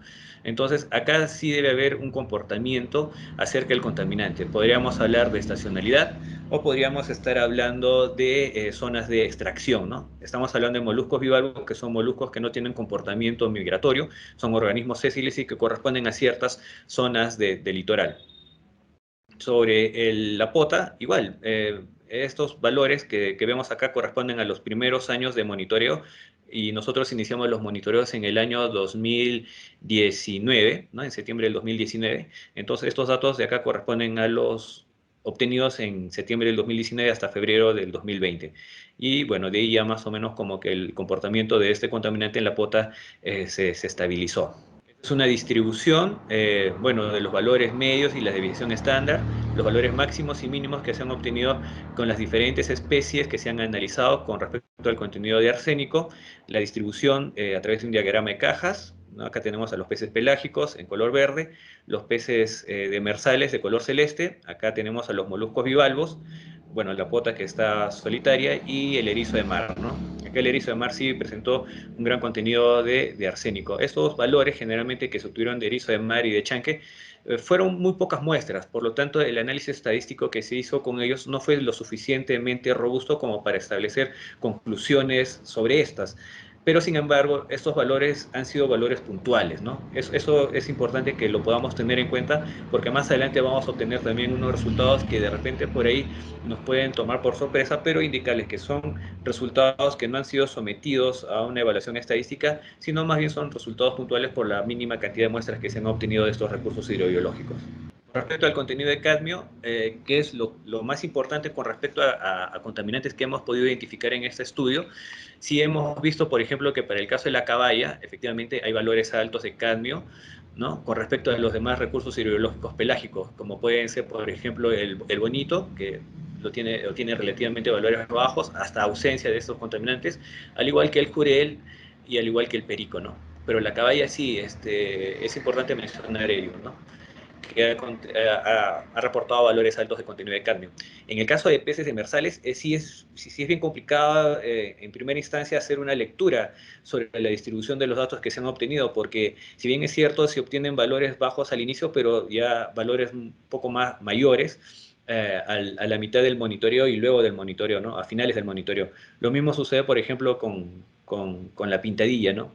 Y el valor más alto, pues, lo obtuvo la pintadilla y la cabinza, ¿no? que están en este orden de acá. Lo mismo sucedió con los moluscos bivalvos, ¿no? El choro, principalmente, presentó los valores más altos de contenido de cadmio con respecto a las otras especies. Concha de abanico solo hemos obtenido en el departamento de Ica, nada más, ¿no? Entonces, concha de abanico la tenemos acá, y la almeja, bueno, la tenemos, bueno, tuvimos las muestras en Arequipa, en Tacna y en Moquegua, pero bueno, tienen valores acá más o menos representativos. Lo de sí del choro sí son valores bastante altos, ¿no? Y bueno, los valores de pota que están representados acá, al inicio una poca concentración, pero de ahí ya se estabilizó a lo largo del año 2020 y 2021 hasta el mes de junio del 2021, que fue el último mes donde obtuvimos las muestras. De igual modo, no pudimos acá plotear los valores de chanque y de erizo por la mínima cantidad de muestras que se obtuvieron, pero sin embargo, cuando nosotros hacemos el diagrama de cajas, vemos que definitivamente el chanque es el recurso hidrobiológico que mayor contenido de mercurio nos ha sido reportado por el laboratorio tercerizado. Y estamos hablando de concentraciones de 38 miligramos por kilogramo, o sea, es bastante alta. Pero sin embargo hay que mencionar acá que solo corresponden a 3 muestras, ¿no? Por lo tanto, hacer inferencias sobre que este recurso hidrobiológico presenta este contenido de mercurio, de cadmio, en toda la temporada o en todos los meses del año es falso, ¿no? Simplemente es un dato puntual que se tomó, y es más, por la cantidad de muestras debería ser analizada no de forma concluyente. Bueno, lo mismo sucedió con el erizo de mar, no se obtuvieron muchas muestras, pero sí con las demás especies hidrobiológicas, ¿no? Respecto al contenido de plomo, casi el mismo comportamiento que se obtuvo con el comportamiento de cadmio en los recursos hidrobiológicos. Pero acá es importante mencionar que para el caso de moluscos bivalvos se invierte la situación, ¿no? Es la concha de abanico la que presenta mayor concentración, y como les había mencionado, la concha de abanico solo se obtuvo en el departamento de Ica. A diferencia de choro, que ya en este caso las concentraciones de plomo son mucho menores con respecto a las demás especies de recursos de moluscos bivalvos. Con respecto a los pelágicos, estamos hablando de concentraciones altas, pero solo puntuales con respecto al bonito, ¿no? Son puntuales porque el resto de resultados que hemos obtenido de bonito, de plomo en bonito, han estado por la ausencia. Entonces, este puede haber sido un dato atípico, un valor extremo, ¿no? Como estadísticamente ya lo vamos a ver más adelante. Lo mismo sucede acá con los peces demersales, ¿no? Todos han presentado niveles altos de plomo en algún momento del monitoreo y en alguna zona del monitoreo, ¿no? Porque por ahí luego ya se pudieron estabilizar estos resultados. Igual, se obtuvo los resultados de plomo, el número de muestras, la media, el valor mínimo y el valor máximo. Como lo mencioné, en algunas especies, como en el caso de anchoveta, hubo ausencia, en caballo hubo ausencia, ¿no? Pero sin embargo también presentaron ciertos niveles de contenido de plomo dentro de su organismo. Y estamos hablando acá que la matriz de ensayo fue parte comestible, no fue todo el organismo, ¿no? Sabemos que hay cierta afinidad de los mercurios o del mercurio de los contaminantes por ciertos órganos viscerales de los peces, pero en este caso lo que hicimos para el análisis de las muestras fue solo tomar la parte comestible, porque lo que nosotros queríamos hacer, como les mencioné, es una evaluación del riesgo, y la evaluación del riesgo se realiza sobre la parte comestible, porque es lo que tú vas a consumir, y sobre eso vamos a establecer el nivel de riesgo que representa el contenido de estos contaminantes. Entonces acá sí, erizo de mar, al igual que el cadmio, presentó los mayores niveles de este contaminante. Muy bien, luego de eso hicimos nosotros la evaluación sanitaria o la evaluación de la calidad sanitaria. ¿Eso qué quiere decir? Nosotros evaluamos los resultados que hemos obtenido con lo que se encuentra en nuestra normativa sanitaria. Entonces, sobre el contenido de mercurio, por ejemplo, ninguna de las especies que hemos evaluado, que se han evaluado, presentaron valores por encima del 0.5 o del 1 que establece la normativa sanitaria, ¿no? Con estas diferenciaciones, que 1 corresponde a los peces predadores y 0.5 a los peces que se encuentran por debajo de la cadena trófica de los predadores, es decir, que no son carnívoros, ¿no? Con respecto al arsénico, no se cuenta con un valor restrictivo. Sin embargo, es importante evaluarlo porque al no contar nosotros con un valor restrictivo, nosotros podemos utilizar estos resultados y a través de los comités consultivos de Codex Alimentarius poder reportar estos valores para que se pueda establecer más adelante un límite máximo permisible. Es decir, nosotros reportamos estos valores al Codex Alimentario, ellos toman estos valores, hacen una evaluación del riesgo a través de su comité consultivo que es el IECFA, ellos evalúan, proponen y ese valor se pone a discusión entre todos los miembros para saber si estamos de acuerdo o no con esos valores que se pretende establecer para cierto contaminante como un límite máximo permisible. Es por eso que a nosotros, desde el punto país, es importante generar esta información para que nosotros podamos también aportar y brindar opinión acerca de los posibles límites máximos permisibles que más adelante el Códex Alimentario pueda darse sobre ciertos contaminantes. Entonces, generar esa información, sobre todo de aquellos contaminantes de los cuales no se tiene aún un límite máximo permisible, es importante a nosotros, porque cuando se establezca estos límites máximos permisibles, este límite máximo permisible va a correr como un requisito para el comercio internacional, y en el cual nosotros quizás por no reportar estos resultados o por no obtener estos resultados, nos podamos sentir excluidos de este tipo de evaluaciones y recomendaciones que Codex siempre solicita a todos sus participantes, ¿no? Por eso es importante la evaluación del arsénico. Con respecto al cadmio, sí, hemos encontrado especies que han superado el límite máximo permisible, considerando en este caso la evaluación el valor máximo que está brindado a través de la desviación estándar. Si nosotros solo evaluamos sin considerar la desviación estándar, es decir, más o menos, algunas especies no superarían el límite máximo permisible, pero por un nivel preventivo y para establecer mejor un análisis de qué especies han superado o no los límites máximos permisibles, hicimos la comparación considerando el valor máximo de esta desviación estándar. Entonces así encontramos que hay especies que en el departamento de Ica, en Arequipa, en Moquegua y en Tacna han superado el límite máximo permisible. Sobre todo las especies de moluscos bivalvos, ¿no? Como son el choro, que son el chanque, en la zona sur, sobre todo en Moquegua, en Tacna, en Arequipa, ¿no? En Ica no superó, pero sí, por ejemplo, la concha de abanico, ¿no? Pero en la zona sur, o sea, básicamente en la zona sur ya se tenía identificado que un problema serio, por así mencionarlo, con respecto a la presencia de un contaminante era el cadmio, ¿no? En Arequipa, en Moquegua, en Tacna ya habían reportes acerca del contenido de cadmio en choro, y es por eso que el nivel máximo el límite máximo permisible fue manejado en la normativa sanitaria sobre este recurso hidrobiológico. Ahora, como les había mencionado, esta es una evaluación considerando lo que establece la normativa sanitaria, pero una vez que hemos encontrado estos valores que superan en algunos casos la normativa sanitaria, lo que nosotros vamos a hacer ahora es establecer cuál es el verdadero riesgo que representa comer o no estos recursos hidrobiológicos con esta concentración. Es decir, la pregunta es, ¿en realidad me hará daño o no me hará daño comer estos recursos hidrobiológicos que tienen esta concentración de este contaminante identificado? Entonces, esta es la calidad sanitaria con respecto al cadmio. Con respecto al plomo, también hemos encontrado algunos algunas especies, pero como les estaba mencionando, considerando el límite superior de la desviación estándar, ¿no? Solo así han superado los valores establecidos en la normativa sanitaria.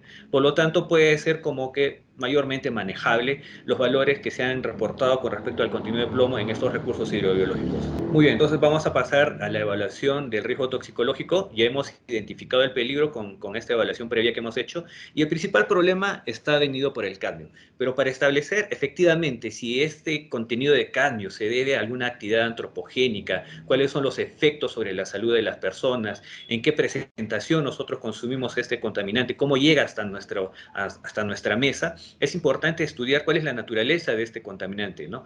Y eso se realiza a través de la revisión de información bibliográfica. Y sobre eso es importante mencionar lo siguiente.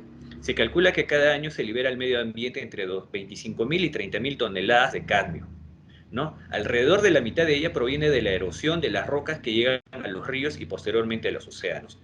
Entonces, estamos hablando de que puede ser actividad antropogénica o puede ser propia o actividad propiamente natural, ¿no? Condiciones naturales que se dan en el medio ambiente. Entonces, la presencia de cadmio en los alimentos se debe a la contaminación del suelo y el agua, tanto de fuentes naturales, como les estaba mencionando, así como de actividades antropogénicas. Entonces, es decir, si este problema lo vemos básicamente en el sur, y en el sur tiene ciertas características orográficas y geográficas muy distintas a la zona de centro y a la zona norte, entonces quizás, y solo digo quizás, esta concentración de cadmio se deba no solamente a actividades antropogénicas, sino a actividades de fuentes naturales. Y como lo vamos a ver más adelante, hay cierta temporalidad que se ha identificado con respecto a la concentración de cadmio en el choro. No, entonces se sabe también que el cadmio se acumula en los tejidos sobre los humanos, estamos hablando particularmente en el hígado y los riñones de los animales terrestres y acuáticos, ¿no? Que nos incluye a nosotros, particularmente los que se alimentan de detritos como son los moluscos. Ok, acá ya nos está dando un primer indicio de cómo es que se acumula o se llega a acumular el cadmio en los moluscos bivalvos, ¿no? Ahora, dice también que los organismos acuáticos absorben más fácilmente el cadmio en su forma libre, en cadmio elemental, y se ha descubierto que el aumento de la salinidad reduce la bioacumulación. Los mariscos, los crustáceos y hongos son acumuladores naturales de cadmio. Ok, entonces acá ya nos está dando un primer indicio de que, bueno, el cadmio se encuentra de manera natural en los recursos hidrobiológicos, sobre todo en los moluscos bivalvos, ¿no? Que son acumuladores naturales. Pero acá también es importante mencionar lo siguiente. Cuando se hizo los estudios de caracterización de contenido de cadmio, tanto por zona como por estacionalidad, hemos encontrado que el cadmio, hubo mayores concentraciones de cadmio en choro, cuando las muestras procedían o se obtuvieron en los meses de noviembre, diciembre, enero y febrero. ¿Eso qué quiere decir? Que en estos meses, en las zonas altoandinas se produce la lluvia, y la lluvia en la zona sur arrastra todos estos contaminantes que de forma natural, como ya sabemos, se encuentran en el suelo, en las rocas. Y además de eso hay que considerar que la cordillera de los Andes en la zona sur está muy pegada al mar. Por lo tanto, la erosión que sufren estas montañas pueden hacer que este cadmio sea desprendido de esas fuentes y puedan ser transportadas fácilmente hasta el mar, sin que pasen, por ejemplo, por un periodo de decantación, que sí lo tendrían cuando la cordillera estuviera más alejada de la zona del mar, como lo que ocurre en la zona norte o en la zona centro, ¿no? Entonces, la cordillera de los Andes ingresa por el sur, bien pegada al mar, la actividad erosiva es mucho mayor en los meses de invierno, por lo tanto, la erosión y el transporte de los contaminantes o de los metales naturales se hace con mayor facilidad hacia el mar. Y como ya sabemos, los moluscos bivalvos, a través del consumo de detritus que hay cuando pasa, por ejemplo, en las desembocaduras de los ríos en las épocas de lluvia, y además de eso sabemos que este cadmio es un componente natural, por así decirlo, de los moluscos bivalvos, ¿no? Entonces, esa información nosotros tenemos que tenerlas en cuenta, porque al momento de que querramos nosotros hacer una gestión del riesgo, tenemos que saber cuáles son las fuentes de contaminación, qué tipo de manejo podemos hacer con respecto a esto. Sabemos muy bien que nosotros no podemos controlar las lluvias o la erosión, pero sin embargo, esa fuente de información ya nos ayuda a nosotros a tener una amplitud del problema para generar nosotros mejoras o medidas de gestión como las que vamos a proponer más adelante. Sobre la caracterización del peligro, bueno, acá tenemos el cadmio, de acuerdo a la evaluación del IEFA, la ingesta estimada para que no genere ningún problema es de 2.2 a 12 miligramos por kilogramo, por peso corporal por mes, ¿no? Este valor es muy importante porque ya te da una referencia más o menos de cuánto es que se debe consumir sin que te genere ningún problema para la salud. Entonces, este valor, por ejemplo, son evaluaciones que realiza el IECFA. No se tiene, bueno, sí se tiene para el arsénico también, pero es importante también que nosotros podamos generar información sobre el contenido de arsénico y podamos rebatir si es que es posible o aceptar si es que es posible más adelante, si es que este valor realmente se acomoda a nuestra realidad. En la evaluación de la exposición, nosotros necesitamos tener información sobre los niveles de consumo de recursos hidrobiológicos que hay en el país.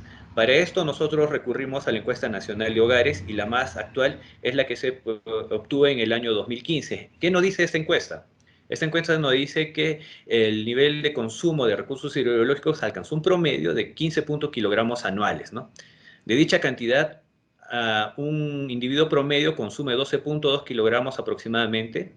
El 80% de esos 12.2, sí, 12.8, aproximadamente el 80% corresponden a pescados frescos, congelados, ¿no? Que los obtenemos en los mercados, mientras que 2.6 kilogramos los consumen a través de productos de conservas, de pescado, y solo el 0.6, ¿no? 0.6 kilogramos, es decir, apenas el 4% del total, los consumimos como mariscos, como se puede apreciar en esta gráfica, ¿no? Entonces, la mayor cantidad es en pescado fresco.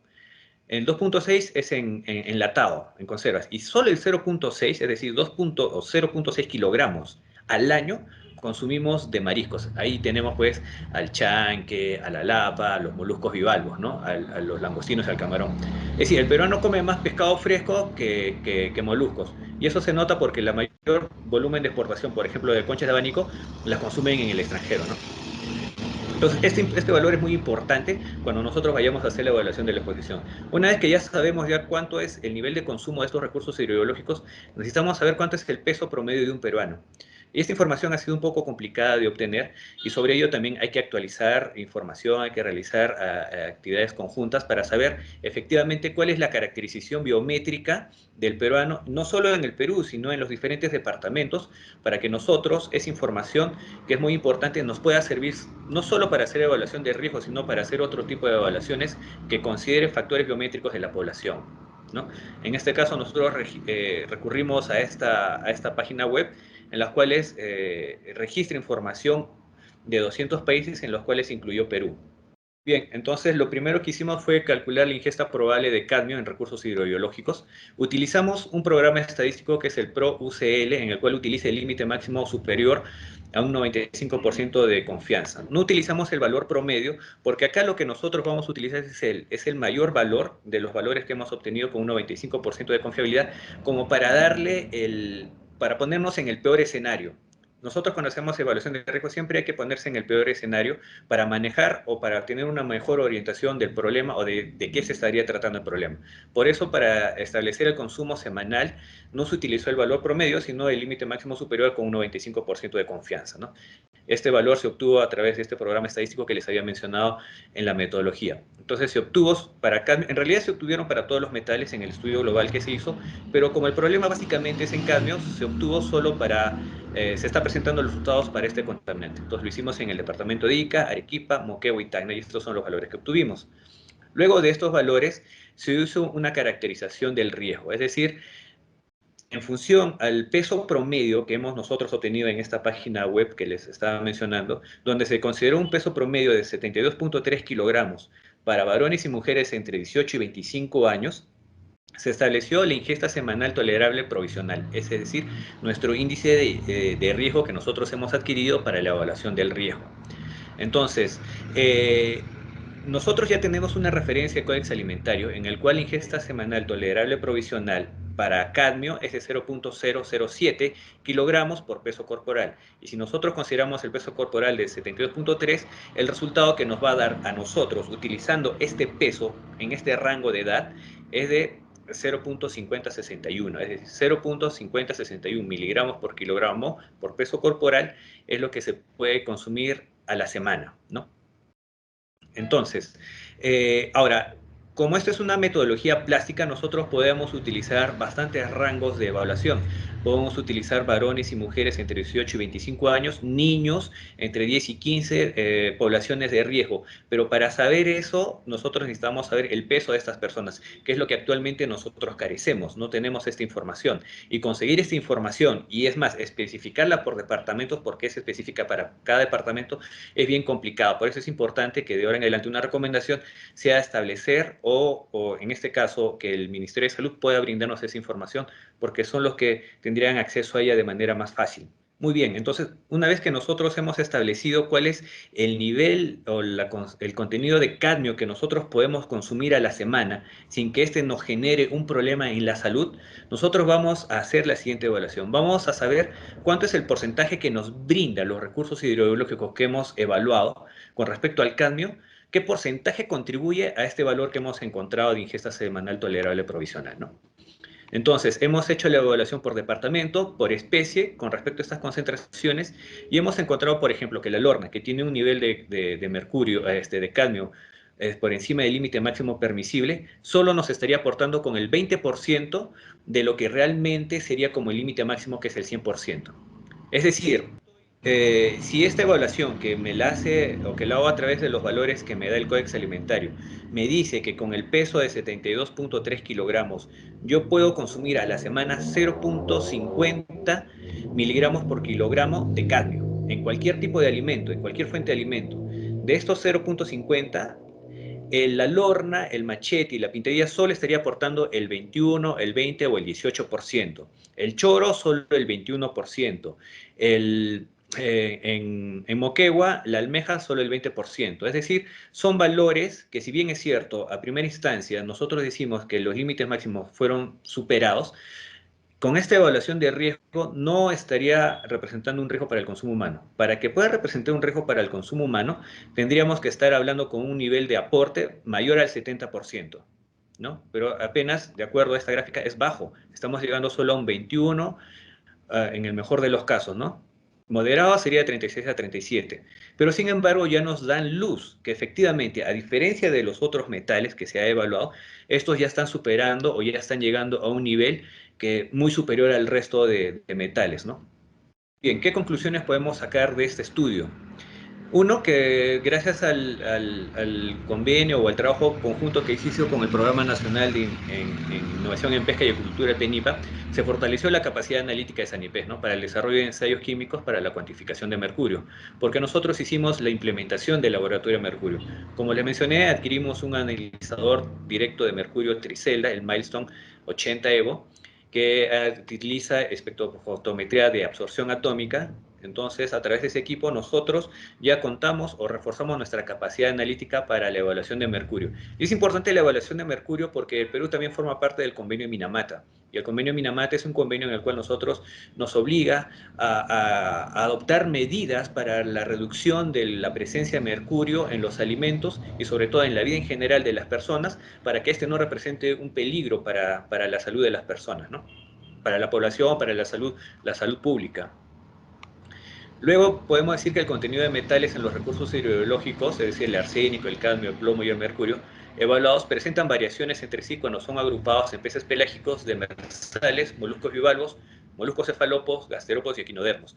Y también se considera que hay diferencias significativas cuando son evaluados considerando los periodos de evaluación, es decir, los meses del año y los departamentos donde fueron obtenidos, ¿no?, en Ica, en Arequipa, en Moquegua y Tacna. Entonces, hay diferencias, en algunos casos, en algunas especies hay diferencias significativas, sin embargo, en otras se mantiene igual, ¿no? Por ejemplo, si evaluamos la pota se mantiene similar en todo el litoral de estos 4 departamentos y no hay diferencias significativas cuando se hacen las evaluaciones por cada metal, ¿no? Entonces, dice también que con respecto al cadmio, en los diferentes recursos hidrobiológicos evaluados, para el departamento de Ica, considerando las especies caballa, jurel, bonito, cabín, salisa, machete, es decir, prácticamente la mayoría de ellos, tanto en el departamento de Ica, en Arequipa, en Tacna, no presentan niveles por encima de lo establecido en la normativa sanitaria vigente. Pero como les había mencionado, este estudio no se trata de establecer si cumple o no cumple, lo que se trata es de establecer cuál es el riesgo que representa a mí si yo me consumo ese recurso hidrobiológico. Y como hemos visto, el consumo de estos recursos hidrobiológicos no presenta ningún problema. Pero entonces usted dirá, entonces, ¿para qué existen los límites máximos permisibles? Existen los límites máximos permisibles como un valor de control y de fiscalización que permite a nosotros tomar medidas cuando el problema ha sido identificado, de tal modo que no pueda representar para nosotros un problema de riesgo, ¿no? Un problema de inocuidad y afecte a la salud pública. También a través de la evaluación de la exposición se estimó el porcentaje de contribución a la ingesta tolerable, permisible o provisional para los metales, ¿no? En ninguno de ellos se superó o se llegó a un nivel moderado o alto, de tal modo que los recursos hidrobiológicos, si bien es cierto, presentaban algunos contenidos de metales superiores, no representan un riesgo significativo para la salud de los consumidores.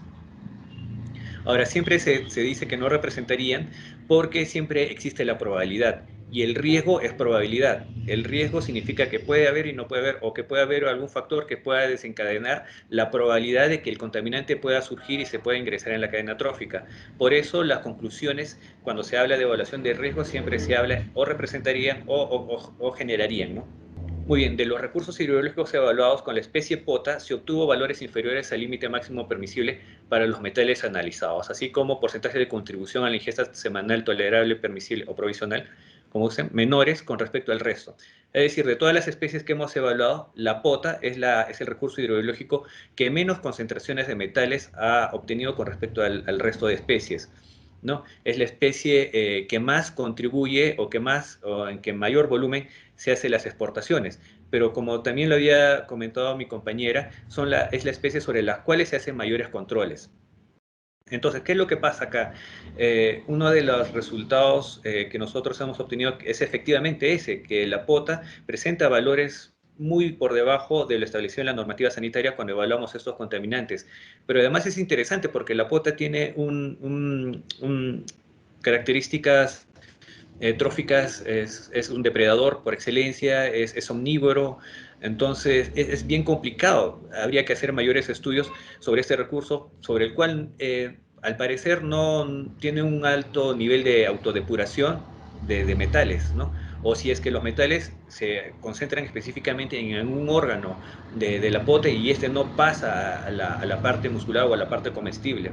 Entonces, la POTA realmente es un recurso muy, muy interesante para realizar estudios, como ya también lo hemos hecho con los estudios de sodio, ¿no? La evaluación de riesgo como parte del análisis de riesgo se utiliza para elaborar una estimación de los riesgos para la seguridad, para la salud y la seguridad pública, ¿no? Que es lo que nos compete a nosotros como Sanipes.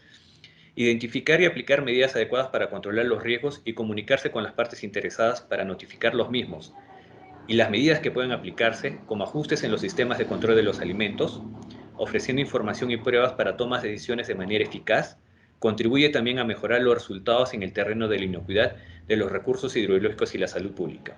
Yo quisiera hacer un poco de énfasis acá sobre los ajustes en los sistemas de control de los alimentos, que en este caso, como Sanipes lleva a cabo controles oficiales, entonces esta es la primera vez en la cual Sanipes, o en general, la autoridad sanitaria realiza una evaluación a nivel global en los recursos hidrobiológicos, porque generalmente la evaluación se hacía en el producto terminado.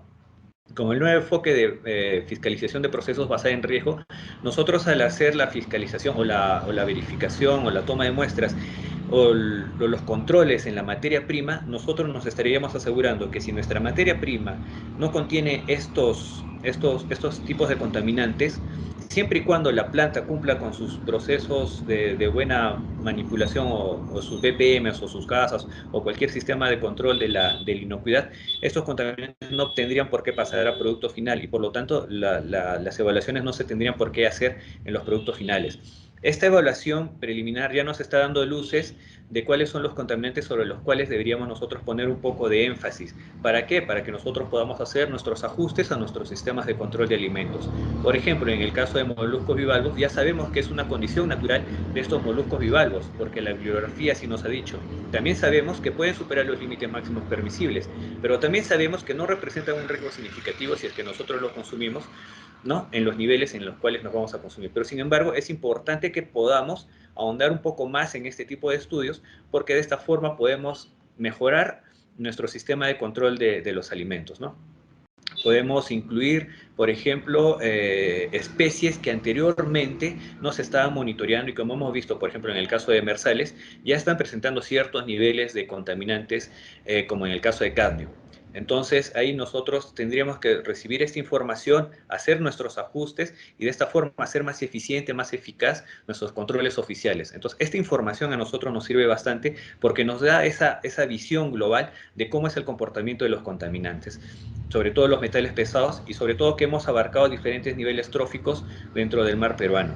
Lo que sigue adelante y lo que estamos haciendo ahora también como Sanipes es desarrollar un trabajo de investigación en el cual ya no solo estamos incluyendo metales pesados, sino también estamos incluyendo dioxinas, PCBs y PCBs similares a dioxinas. Y no solo estamos abocándonos en la zona sur, sino también ya estamos abocando toda la zona litoral del Perú. Y de esta forma nosotros vamos a generar una base de datos. Y esta base de datos, los resultados, esperemos que sea como los que hemos encontrado ahora en PENIPA, ¿no? Como este proyecto que hemos desarrollado de manera conjunta. Una visión global del comportamiento de los contaminantes en los recursos hidrológicos que son de primera mano, que no son procesados, para nosotros poder tomar medidas de gestión si es que hay algún problema, mejorar nuestros sistemas de control de alimentos y generar información para la toma de decisiones frente a la gestión del riesgo. Y para ello nosotros también tenemos que generar mecanismos de comunicación del riesgo, que es lo que más adelante vamos a trabajar con Sanipes para que todas las personas que estén inmersos en el sector y que desean información puedan acceder a ella de manera fácil, ¿no? Entonces, eso ha sido todo por mi parte hasta este momento. Y por supuesto queremos agradecer gentilmente a los especialistas que el día de hoy nos han acompañado. Hemos llegado entonces al término de este evento denominado Desarrollo y Evaluación de Comportamiento de los Estudios realizados en especies y productos hidrobiológicos para la determinación de contaminantes ambientales.